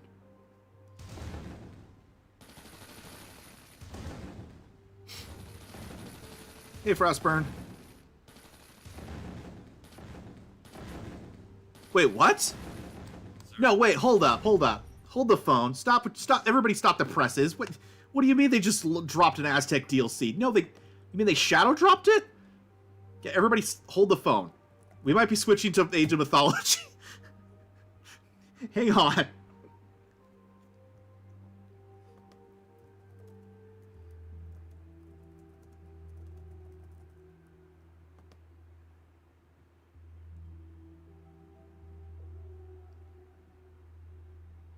Are you sure? I don't see anything. Are you tricking me?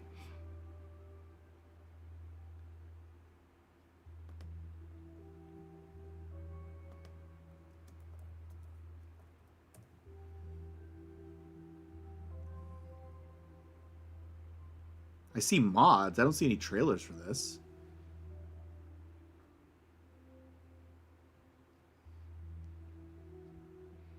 I don't see anything. If you got a link, let me know.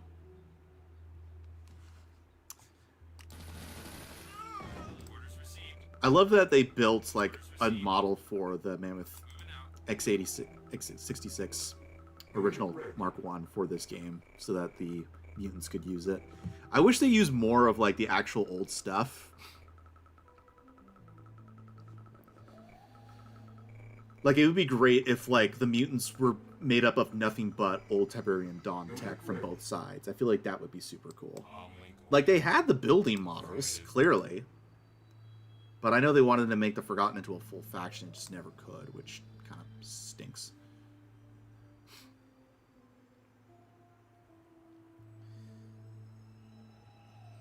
The mutants also have Tiberium 1 Devil's Tongues too. They what? No, they don't. Shoot. On my way. You got it. On my way. No problem. Septages. It's cool how the old buildings are in the game, but it's a bit weird how they're basically half the size they should be. Yeah, I think it's because this kind of changed the angle. Everything's sort of like diagonally towards you, whereas in the original it was like straight on. So that probably created some weirdness. Revolter Ocelot says, Tiberian Sun files actually contain all the Tiberian Dawn vehicles, not just the Mammoth, which appears in normal gameplay. In spite of every EA apologist and D-Master revisionist, Light Tank is indeed a Bradley. New construction options. Harvester under attack. Build. Waiting orders. Yes, sir. Alright, let's do some exploring. Do we have to destroy the mutants, or do we just have to get the Tacitus piece back? Okay, we do have to destroy all the mutants. Alright. We can't do this quickly. Ugh. Alicia Earl. Doesn't being a novice at CNC give me an excuse to talk about the game that we don't talk about? No, the number one rule is that we don't talk about it. Although if you want to ask about like why we hate it, feel free. I will tell you all about why we hate the game and why we immediately decided that it wasn't canon. Orders received. Yes, sir. Yes,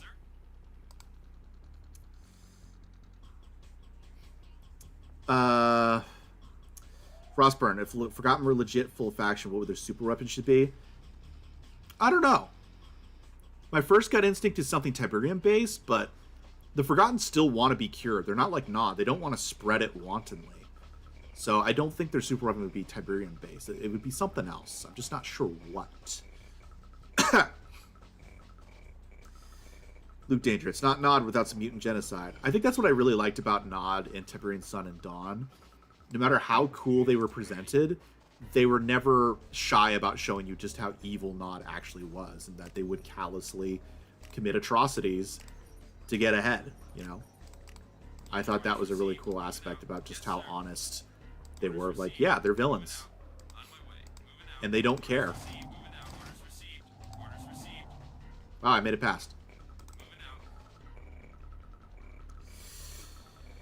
out. Yeah, I saw a vid where some 20-year-old found all the old vehicles in Tip's Son. Didn't know any young fans. Huh.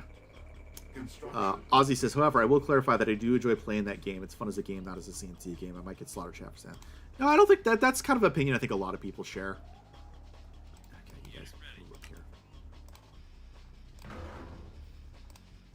Building. We got tons of Tiberium.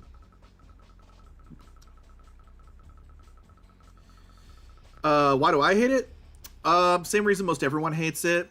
The gameplay completely changed. So instead of base building, you have basically mobile command centers that can move around. They're more like mobile war factories. So you deploy them and you can build troops. Not a bad idea, except there's a population cap, so you can only create so many of each unit.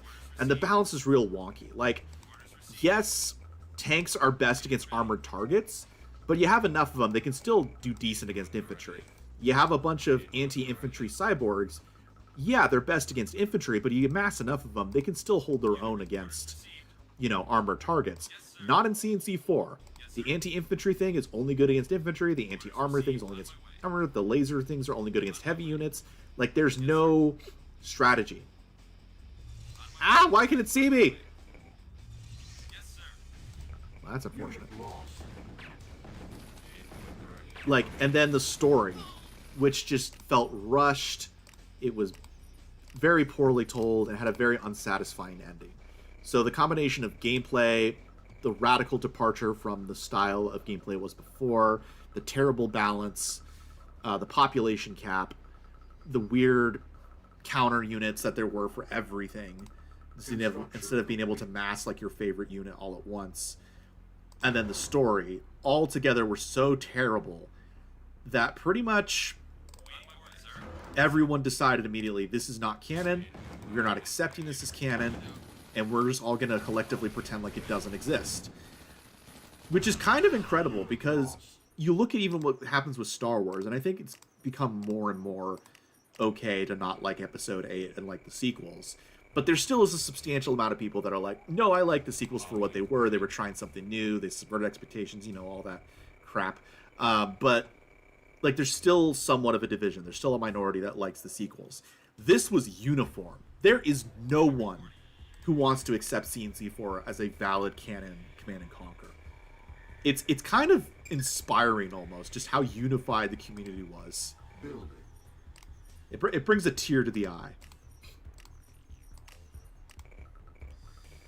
The pop cap was also very low. 60 would not be bad if even the smallest unit didn't cost 3 pop cap. It did, and because the counters are so enforced where you have to have...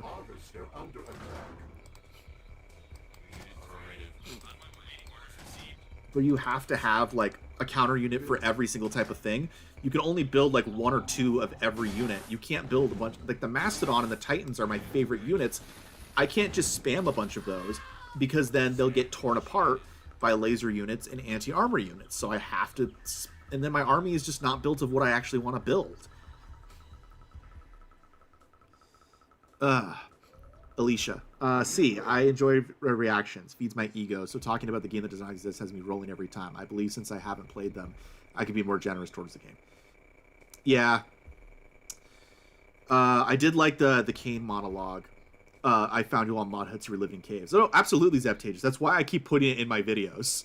If you look at my Kane video, I post that multiple times. Because, you know, Joe Kukan still gives his all in every performance, regardless of the tripe that he's given. So I am super in favor of it. Okay, let's build 4 more, and then a tech center, and then we'll go steamroll them.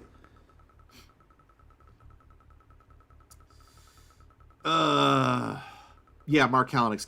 Kane's Wrath built up for the Scrim return, and we got nothing. Exactly, that was a huge letdown. Nastologic, and more importantly, going to the map to actually get resources is completely gone. There are no ore harvesters, no Tiberian harvesters, just like DW Terminator said in his review about the game. Yeah, exactly. They got rid of Tiberium, essentially. Yes, there's a little, like, drop down for the Tiberium so you can upgrade to the next tier, but it's so stupid. And they weren't even going to have that in the game until Community Backlash made them do it. Like, it's just...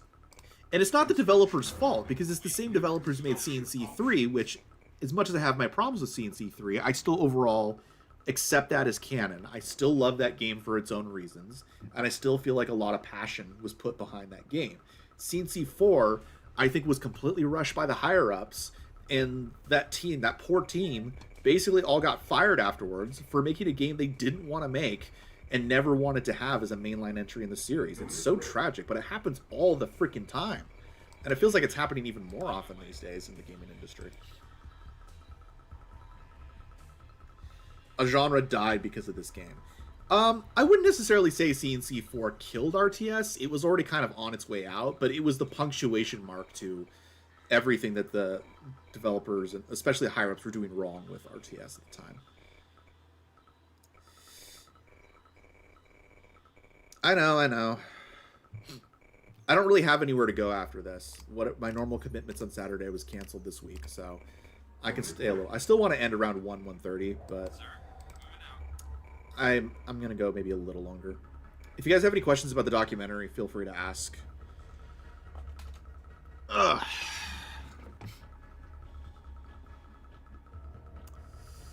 You'll need the weight of armor given that the mutants have multiple not artillery units. Good to know. Good to know.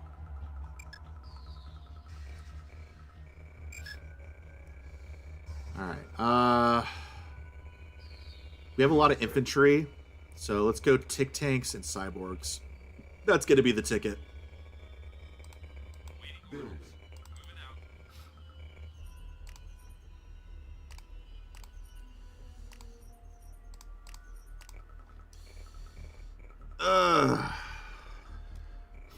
Might get a second video game crash at this rate. I hope so, Azura. We need to torch the whole thing and start from scratch.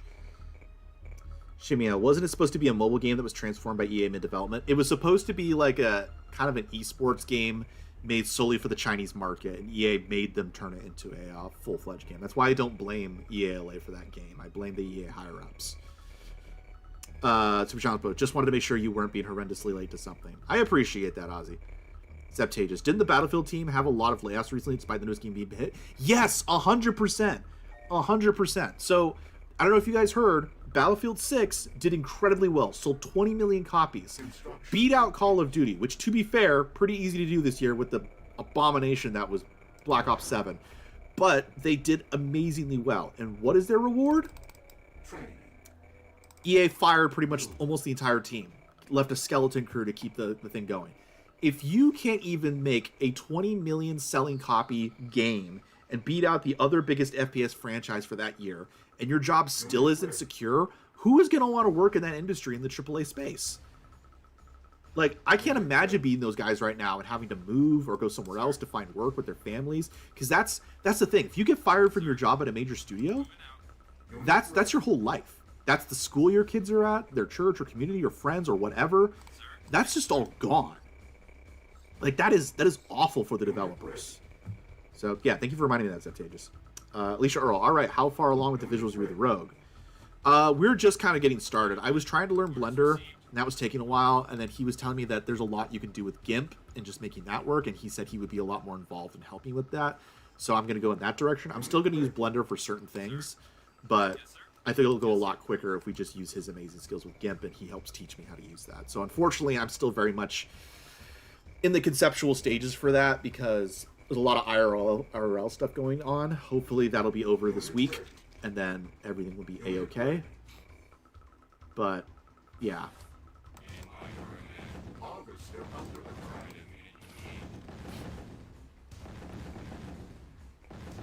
Yeah, Shock Combo, the industry is a tragic place. How are you doing, Shock Combo? Didn't you work on Tempest Rising? Like, what's work look like for you these days, if you don't mind me asking? Uh-oh. Sir, moving out. Building. Training. Building. Construction complete. Building.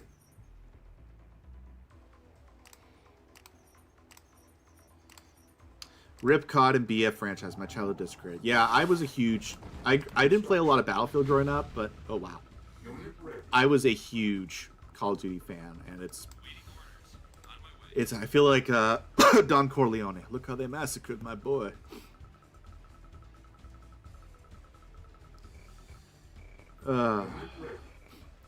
That's logic. And the same thing about the amount of games made for PS5, Xbox Series X as compared to the amount of games that were released. Exactly. We used to have whole trilogies released and finished in the Xbox 360, PS3 era. We're lucky to get one game in a major franchise per generation. It's insane.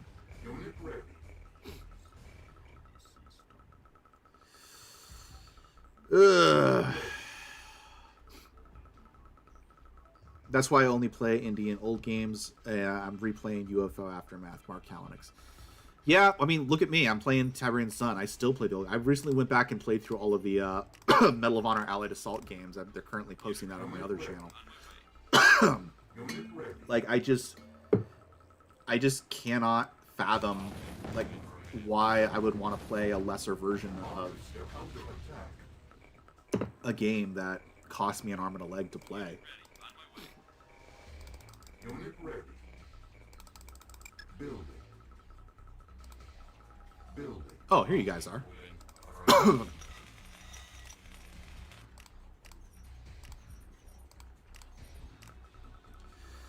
Shotgun Bus says, fine currently. Had some friends affected from the Battlefield team. Oh no. Seems like it's happening far too regularly. Yeah, Man, I'm sorry, man. That sucks. Unit ready. Insufficient funds. Awaiting orders. Yes, sir. Orders received. Little Lord Jumper says, any tips for the lore channel? You know, try to use your own voice. Try to just be yourself. And if that's something people vibe with, like, lean into that, you know? Don't try to be someone else. Don't try to do other things that other people do. While I was heavily inspired by channels like No Strings Prod and Jethiled, I didn't try to be them. Like, I can't do what Jethiled does. I can't just give a straight, like, lore dump of everything that goes on. That just doesn't excite me. Yeah. Who is... Where? Oh, what the... How did you even get past? Like, I can't do that. He's got a voice, like, for radio that just sort of immediately settles in and tells you everything you need to know. Whereas I like talking about also how the game affected me, what I think about it from, like, a philosophical perspective, or how important it was to the industry. And, like, I have, I think, a more of, like, a personal touch of, like, my own experience with the games, as you saw both the Tiberian Sun video and the Tiberian Wars video. So... And that makes my video essays a little more unstructured and a little more kind of like off the cuff. But apparently there are enough people that vibe with that I have some mild success on YouTube. So you do have to adapt and change for, you know, what people want, that sort of thing. But start with the core of what you enjoy doing, because that's how you're going to have the energy to keep doing what you do, if it's something you genuinely enjoy doing. Gosh, there's a lot of mutants now. I need to build more lasers. Okay.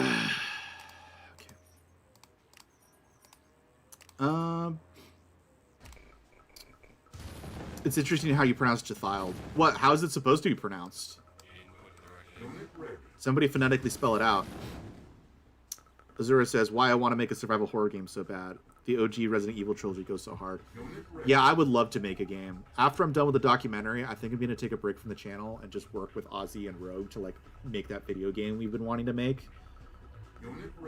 I would love to do that. Eventually, I want to make an RTS, but that is way too big of a project to be starting out making. So we'll make a much smaller project, but I hope to eventually create that, because, you know, I just want to create stuff, and I want to tell stories. That is what I've always loved doing, and that's what I always want to do in some form or another. I think for the rest of my life, that's what I want to do, is tell stories, whatever form that may take. All right, let's go get them.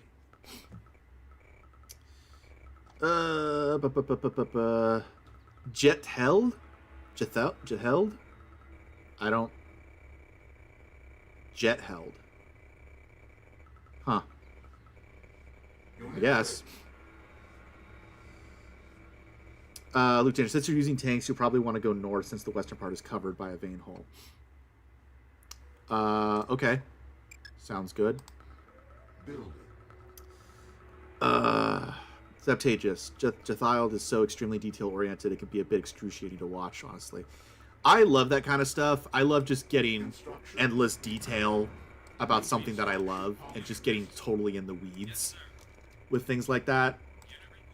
it's very addicting to watch, like while I'm eating food or relaxing at the end of a work day, or while I'm doing something else. It's kind of like a podcast thing. I don't know. I like completeness. I like getting a full, comprehensive knowledge of something. It's all stuff I already know, and it's nothing new, but it makes me happy to listen to it. And I think it makes a lot of people happy to listen to it because he's so successful. I think he tapped into a market and something that no one else was doing that people were kind of hungry for. And at least with the limited success I have on YouTube, I feel like I'm also tapping into something that people kind of want, which is like talking about, discussing the storytelling and world of CNC like it matters, because it does. Like, the storytelling in this universe is really good, you know? I love the world building. I love the themes it talks about. I love the kind of things it has to say about terrorism and religious fanaticism, classism, what it's like to use power in a way to save the world, and how they can make people feel alienated. Like, it has so many amazing themes, and I don't think people give it enough credit for just how amazing it is at doing that. And I just, oh, you can only build harpies? What the frick? But yeah, I adore that. Jethild? See you, Trevin Lane. Good to have you here. I'm getting to preach it from Aussie. What did I say that you were saying preach it?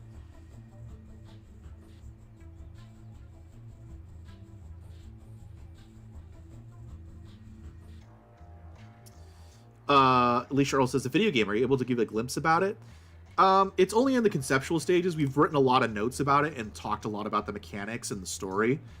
But nothing really there. Alicia Earl says, there's a little grandmother inside of me that has to say goodbye and hi to everyone. Little Lore Jumper says, and I'm tapping about something literally nothing talked about before, as in no lore channel before me in Art of War. Yeah, no, I've seen some of your videos. It seems like you use an AI voice for your stuff, Little Lore Jumper. I would encourage you to, like, try using your own voice. I think that might be very endearing to people if you gave that a shot. But, you know, up to you.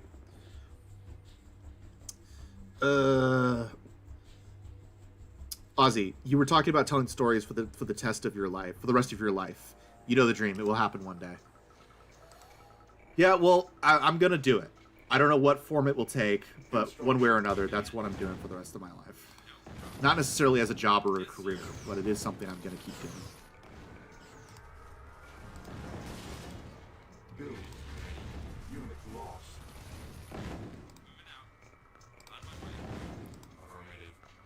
Can we go north?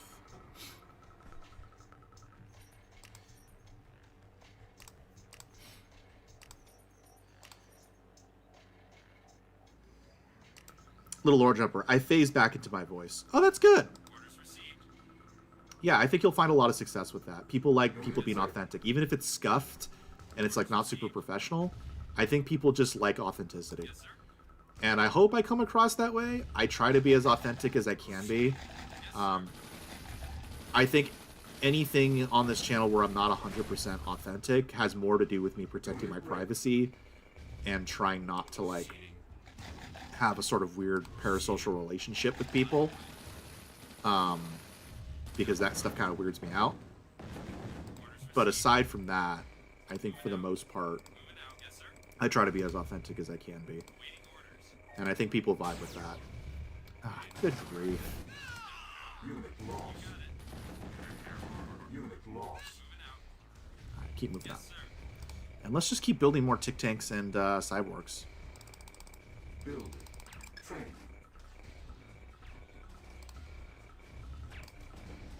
Am I getting attacked somewhere? I am. Guys, just run them over. Lost. Run them over. Unit ready. Unit ready. Let's go. Come on. Wow, this is a really craggy mountain pass.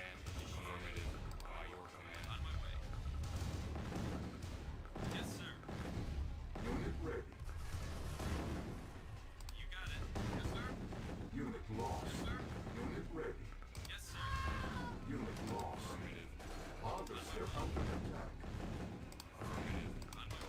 Unit ready. Unit Am I the only person that has no idea what the Tick Tank is supposed to look like? Like, I can't see a turret on this tank in this sprite image. Unit ready. Officer under attack. Unit ready. Huh. interesting. Unit lost. Argus still under attack. Unit ready.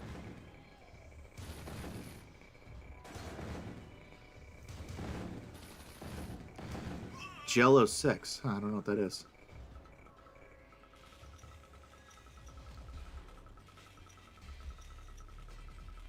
Shock combo. Authenticity is rare on the internet these days, but easy to spot amongst all the paid opinion and outrage. Yeah. I also just try to stay away from controversial topics, and more than staying away from controversial topics, I try to stay away from topics I don't know enough about, I think, to have a proper opinion.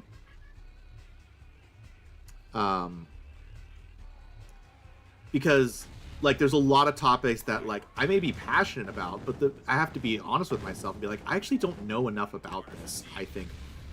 That if somebody I pushed any further than skin deep in my emotions on it, would I really have anything interesting to say? Would I even be able to rebut? Would I even be able to talk about this? So I try to be like, yeah, I'm gonna avoid that because I don't know enough about that.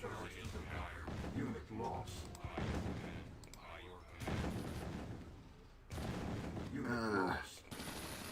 Orglisman says, hey Snowman, I made a mistake. Obsidian Mirror, the Aztec DLC, isn't released yet, but will be released in April and June.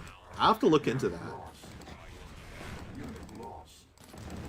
Build. Here's a lot of you. Unit lost.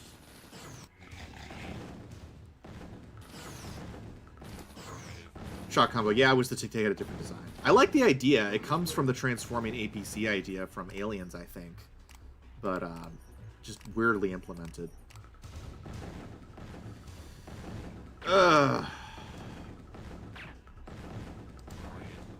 Release the hounds! Yeah. Frostburn. Snowman, the turret is on the front of the Tic Tank. Once the tank burrows, the turret goes into the back to gain elevation. Gotcha. You can't snipe things, Umagon, if we're made out of metal.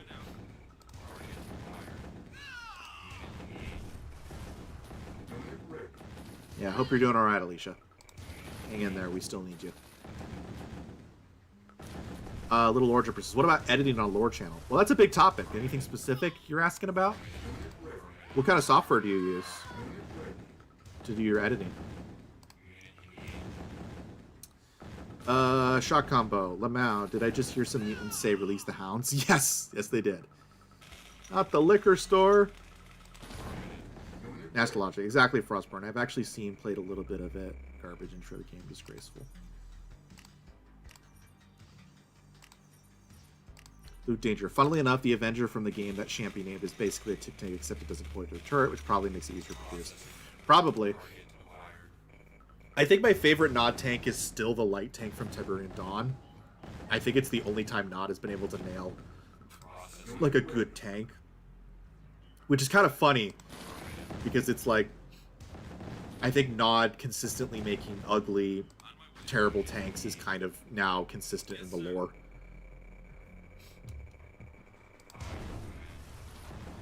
Little lore jumper. My PC got annihilated. Oof. Well, if I had to suggest something, if you have the money, I would say go for Pinnacle Studios.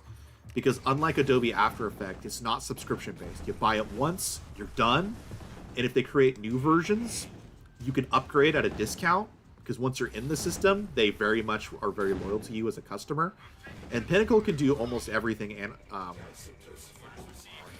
Adobe After Effects can do, but without you having to pay through the nose every month. So I will always recommend Pinnacle Studios. I have Pinnacle Studios 26. That's what I use to edit everything, and it's fantastic. No, there's a laser! There's a laser! There's a laser!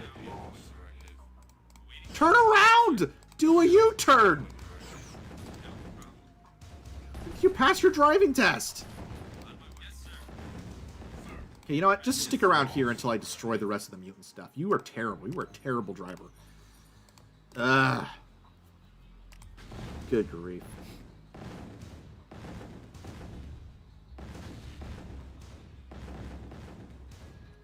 CapCut Mobile. Yeah, CapCut Mobile will do in a pinch. If you eventually get enough money and you want to drop it on some software, I like I said, I can't recommend Pinnacle Studios 26 enough. But for the moment, I think CapCut Mobile should probably fulfill all your needs, unless you're doing stuff that's really crazy. But yeah, just it depends on also what kind of stuff you're doing. If you're doing lore essays and stuff like that, just try to make it visually interesting as much as you're capable of. Try to make it your own, and you know, add a little something that no one else is doing. Like Runewish, he's got a small little channel he's doing. He does fantastic thumbnails, by the way, and I really enjoy his videos. I don't always agree with his lore takes, but I still watch the heck out of his videos because he's got a good voice. Everything's professionally well done. Like the sound sounds good. Everything's edited very well. Visually, it's pleasing to look at and easy to follow.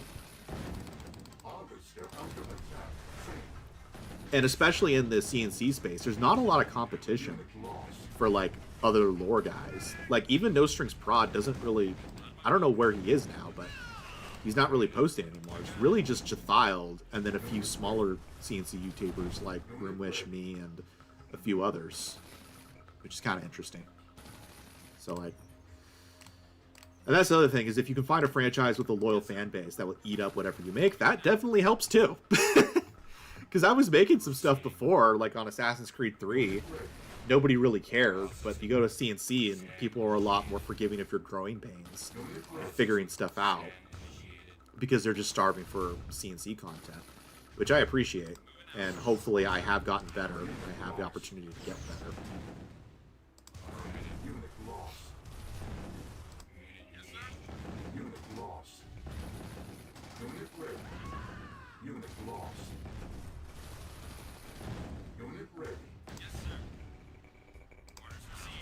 Come on, come on, come on.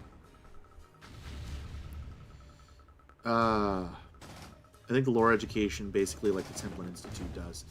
Templin Institute is great. I haven't watched their stuff recently. I don't know if they've changed. But back in the day, I loved their stuff.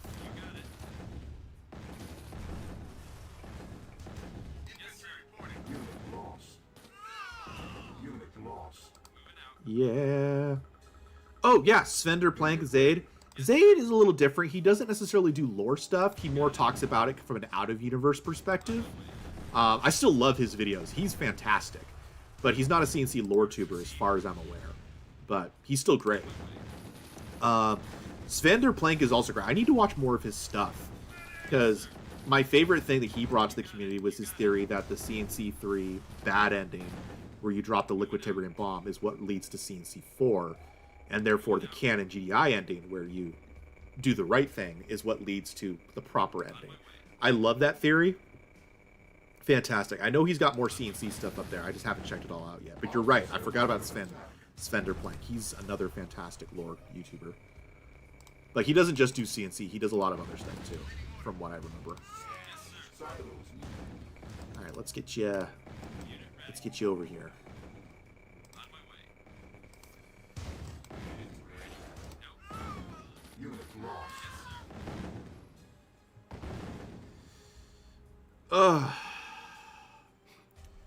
Leech Earl says, you know, have you ever imagined that some people come to support you? What are you talking about? In what context?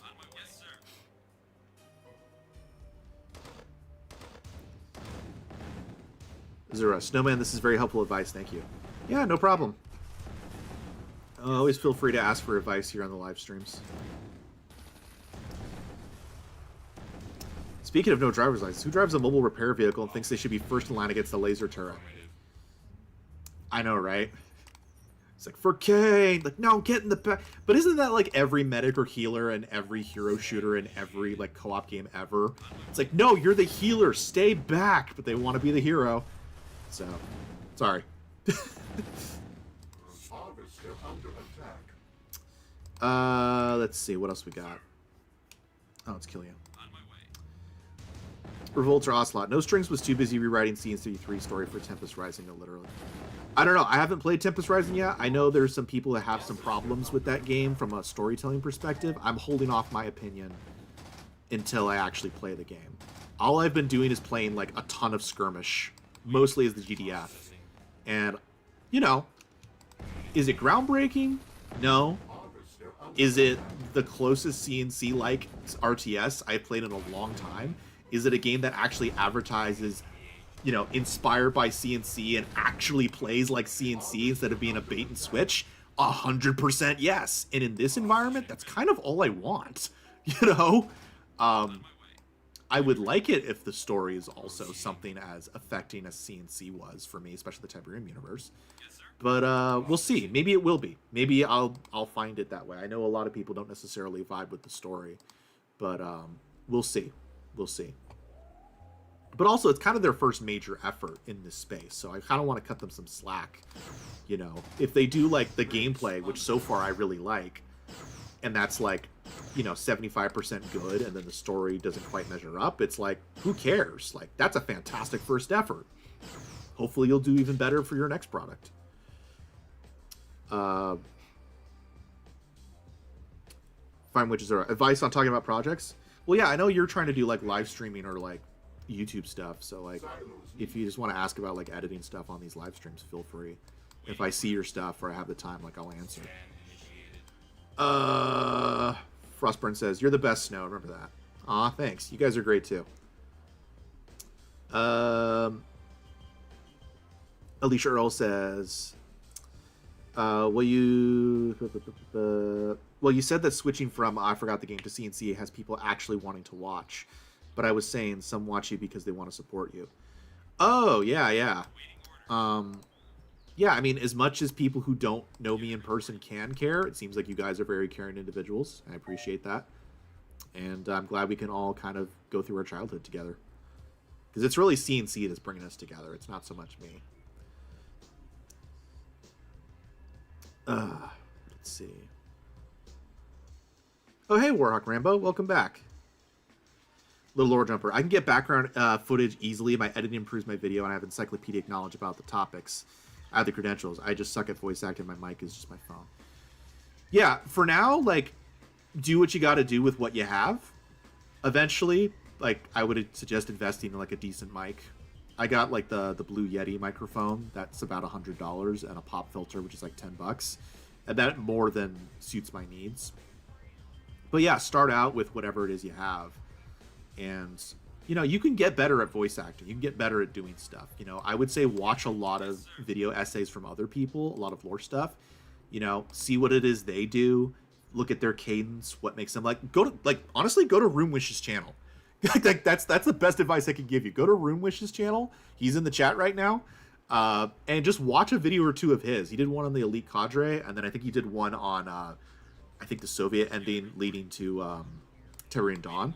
Like, just watch those and take note of how the cadence of his voice, how he does things. And obviously don't copy it one for one, but take what you can from it and adapt it to what you do well. But I would say if you want to get better at your voice sounding good on video, listen to a lot of other people, because that's kind of what I did. I've watched a ton of Let's Plays, a lot of streamers, and a lot of other CNC YouTubers like Jathild and No Strings. So that's kind of where I got, I think, subconsciously my ideas for like, okay, how I'm supposed to speak in a clear way. And then I kind of made it my own. So that would be my advice. Since Chaos obscured the question, you planning on making the documentary altogether, then releasing, or doing one part releasing the next? Hold up, Roomish, you're from Latvia? That's really cool. You're actually from where, like, the GDI campaign starts at Tiberian Dawn. That's really cool. Let's see. What was your question? Oh, so the documentary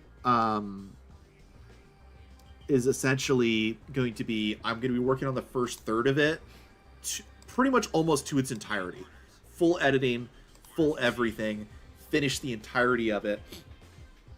And then,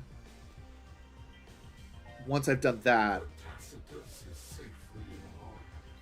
Exterminate the mutant road. okay, Cabal, genocide it is then. Unit reporting. So yeah, the idea is that then I'll work on the second and third part, and hopefully it'll go a lot faster because I'll have a workflow basically established by that point. As far as releasing it, I'm going to release it in 3 parts, 1 week after the other. but I won't release those until all 3 parts are finished. Building. That's basically how we're going to do it. Yeah, well, greetings to you in Latvia. The campaign starts in Estonia, doesn't it? I think... Gosh, I was literally just looking this up for the documentary. I think you're right. Yes. Unit ready. Yeah, we got a guy who's voicing a GDI soldier who was, like, there on the ground in that first assault. And he ad-libbed a bunch and kind of described how the assault went down. And it's interesting because he's a veteran, the voice actor, and he actually did his tour up there in the Baltics. So it's kind of cool that he kind of he's talking firsthand about, like, terrain and areas, that regions that he's seen and operated in, which I think is really cool.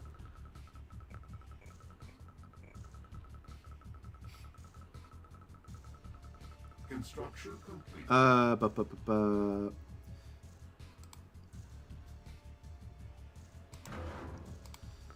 Building. Let's see. Exterminate the mutant vermin. Luke Danger. It's a Saturday. Of course Nod wants to genocide mutant kind. You're not wrong. Rimwich. When I was little, I saw the 3rd mission's location. I was so stoked. Oh, that's so cool. Building. Yeah, I'm kind of spoiled. I live in the U.S. I'm used to everything being set here, which honestly gets a little exhausting from time to time. Which is why I really like Tiberian Dawn, because it's set in like completely like new places to me, and I really like that. And I like that Tiberian Sun starts out in the GDI campaign in the Southwest United States, because that's not normally, like, you normally don't set high action in Arizona and New Mexico, and then a bunch of other places further south in the Yucatan. And then Nods takes place in, like, Egypt and North Africa, where it starts, which I thought was super cool. I was a little bummed that CNC 3 starts on the Eastern United States, because it's like, every game starts on the Eastern United States. Oh, it sure is lucky that the Blue Zone just happens to cover the Eastern United States seaboard. So I was a little bored by the beginning of the CNC 3, because it started in places that, like, I've already been here. Every fictional place starts out in the U.S. and the East Coast. So, yeah, even as an American, I prefer stories taking place in more diverse locations, I guess, is for lack of a better way of putting it.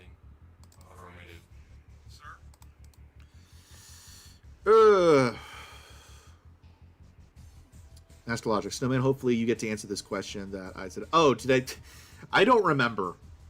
Iceland's not really that into stuff like that.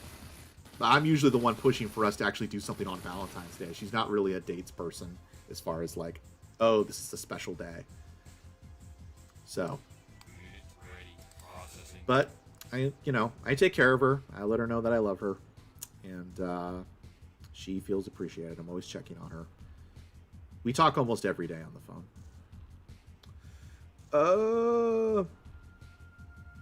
Luke Danger, I think you'll like Tempest Rising's locations then. Yeah, that's what I like about Tempest Rising. Even in the skirmishes, like, they take place in, like, actual locations, and I like that.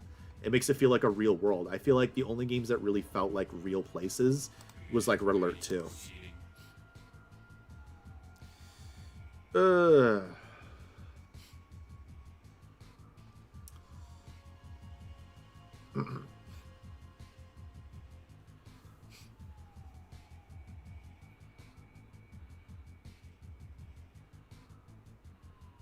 Yeah, I still have to try Art of War. I'm gonna get around to that, guys. I promise. So many promises I gotta keep in. I think is this the last guy? That'd be kind of funny if he was the last guy. Oh, and Lars, my Balkan friends really like the whole Not in the Baltics thing. Really? Yeah, like that group of guys, Privateer Man and his friends, who are from like the former Yugoslavian territories. They definitely like Tiberian Dawn as a setting. Objective complete. Mission accomplished. Can you imagine? Just like, the mission is not complete until we find the very last guy hiding there, and then we're good. It's like, Cabal's like, I ordered a full genocide, Commander.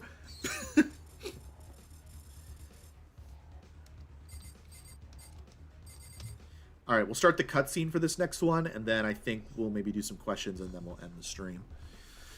Luke Danger, last mutants are probably in the top left corner. Oh yeah, I'll get that. Runewish, I was once in LA. I was so little that all I can remember is passing out on dinner due to the portion sizes, eating green cotton candy in Disneyland. That's from remember how. Yeah, we have big portion sizes over here. Nastologic. That's really cool, Wish, if you're from Latvia, that I can clearly say that I'm from Estonia. And I was honestly amazed the first 2 missions start here in X16Y42. Yeah, I think you guys are really going to like that part of the documentary. I put a lot of focus on the strategic importance of starting there. God, I just had so much fun working on this documentary. And it's great seeing a lot of like the Eastern European CNC fans as well. Benjamin Dillapine. Specifically the second mission where you didn't use your army but attract Tiberian beasts to the GDA base. The best missions for me are all the Tiberian submissions. Yeah, I love that. Firestorm had some really creative missions. That's another reason why I really like the GDI mission where you have to put down the riot with non-lethal rounds. I thought that was cool. Okay. Let's get started. One sec. Mute the mic. The inner circle has reached a decision, Slavic. Cabal is too dangerous and must be deactivated. Without King to control it, No, generals. I will not allow that. My survival is paramount. Cabal, do not forget I was the one who had you reactivated. And I can just as easily have you deactivated. which you will, Slavic. Cabal cannot stand against Nod. It cannot... The Brotherhood is an evolutionary dead end. I am the only salvation for the continued supremacy of Nod. It is my world now. Cabal, stand down. Deactivate Cabal at once. I repeat, shut him down! Listen to the sounds of your own extinction, human. My links are dead, but yours may still work. Get your troops away from Cabal. Save as many as you can. If we die, the legacy of Cain dies with us. Go!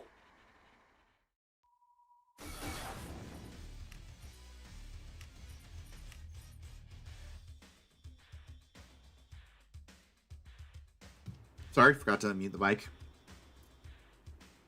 Yeah, that was so cool that the only reason why Slavic survives the AI uprising is because he doesn't have cyborg bodyguards, and everyone else in the Nod Inner Circle does. I thought that was so cool. Shock combo. Meanwhile, at OpenAI, the guys at OpenAI wish they had an AI as cool as Cabal or even Ava.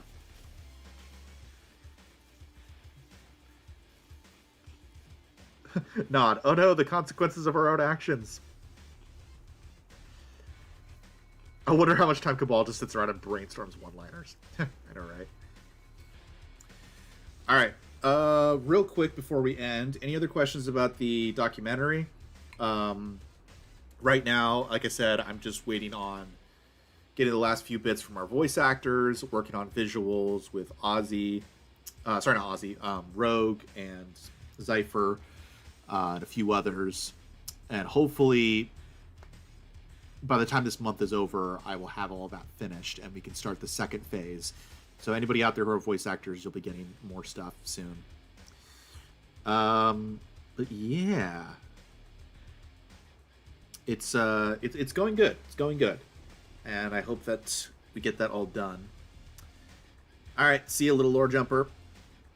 And then also working on the Nature of Evil kind of podcast videos. So let me know. Those should be up on the main channel within the next week or two.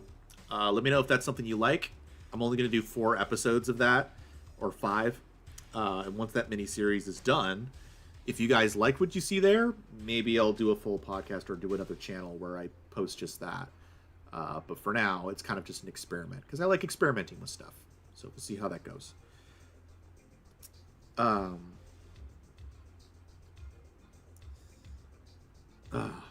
Luke Danger, actually, is there anything you'd like us to consider doing as a late edition, or do you think you're covered?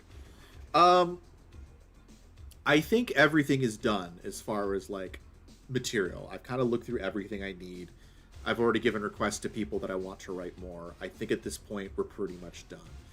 I think the only other thing that you could probably contribute is if you know anybody who's good at, you know, art or music or anything like that, let me know. Other than that, everything else should be pretty much finished.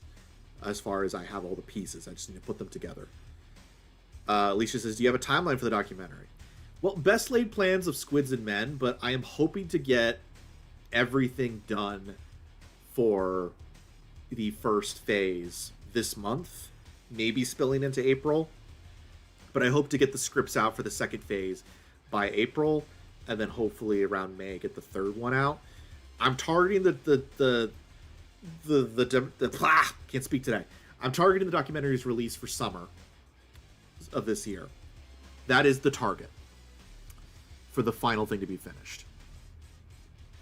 Frostburn, will Poland Bialystok be mentioned? Oh, Frostburn, you better believe Bialystok is being mentioned. That is a cornerstone and a huge part of the documentary. We got a lot of stuff from like journalists who were there when General Shepard was denying the allegations. We got things from Nod soldiers who set it up. We got things from GDI soldiers having to fight with lower resources. That's a huge focus. Don't you worry about it. Revolter Osla, I won't be able to record any lines due to some IRL stuff, but I hope the example I sent can be used. Did you send an example? I'll have to check back in my inbox again to see if I can find that. If it somehow got in spam or didn't send, I'll let you know. I don't know what Kerwatan is. Alicia Earl, you're speedrunning this. Goodness, I was thinking the final project would be done like December. I mean, it may end up doing that. I hope it doesn't. But so far things have gone very smoothly. So it depends on how long it takes to do the editing and getting the visuals to work. But if it goes as cleanly as I think it will, summer is my target. I don't think it should take much longer than that. But we'll see. Will it be on IMAX? I wish. Somebody was talking about, like, I should get them on VHSs and sell them. I would love to do that. If that's not too complicated, I would love to make, like, VHSs of the documentary and then sell a limited run. I think that would be super fun. I think you guys would probably like that since you're all probably of that generation like me. So we'll see. Luke Danger, journalists who were there, unlike Greg Burdett. No, that same guy, Zypher, who was a veteran in the Baltics, who was talking about landing in Estonia, he did a whole rant about Greg Burdett, and it's hilarious. He just talks about like how all the rest of his veteran buddies don't like Greg Burdett, and he kind of bashes him in that kind of crude military way, and it's hilarious. I hope I get to keep most of that rant. Bialystok has me all hyped up. Oh yeah, it's a big part of it. I'm super looking forward to you guys seeing that. Nestalogic. Side note, next week our beloved Joe Kukan will be 61 years old. Oh wow. And he hasn't aged a day. Oh, that reminds me. I've mentioned it before, but I'm going to try and get something done for this documentary that if it works will be super special. So look forward to that. Editing 1 minute is an hour in real time. Yeah, I know, right, Alicia? Polish swear word. Ah, gotcha. Alicia Earl, overly exaggerated, but y'all get the point. Physical media is king. Alas, who even has a VHS player these days? Okay, should I sell VHS players too? I don't even have a VHS player anymore. Our family had one, and then my mom threw it out, and I was like, Mom, you should have asked if I wanted it. But whatever. Summoning Salt. Yeah, that's right, because he did that as well. How bleeped is the rant going to be? Pretty bleeped. He definitely drops a lot of F-bombs that I'm going to have to bleep, because I basically am going to try and do this as if it's a T-rated thing, just like most of the series is. So any like swear words and stuff gets bleeped. But it'll still be funny. Alicia Earl. I don't think I have any more questions. I'm honestly going back to my roots, and I just want some Welch's as a snack after the stream. Fair enough. Revolter Osla. I sent audio and document transcript. Both are called Radio Exchange. Be sure to check the spam box. I wrote quite a lot of entries. All right, I'll check. VHS is a new encryption. Indeed. I just like any media storage that you can toss up against a wall and it'll still work. CDs were a downgrade, in my opinion. You breathe on them wrong and then they stop working. All right. Well, thank you guys all for coming. I really appreciate you being here at the stream. I'll try to stream again next time. Hopefully we can finish the campaign in one last go. Probably not, but we'll try. And yeah, I'm going to be working hard on the documentary because the IRL problems and stuff is hopefully going to be over this week. And once that's done, I can go full bore back into the documentary and everybody will be happy, happy, happy. And then once the documentary is over, I'll probably take some time off from the channel and start working on that video game that I wanted to make with Aussie and Rogue. If you have any questions about that at some point, let me know. I'll probably post videos about that at some point. But thank you guys for everything. Appreciate you being here. I'll see you all next time, Commanders. How do I... Okay, we gotta mute that. Mute that.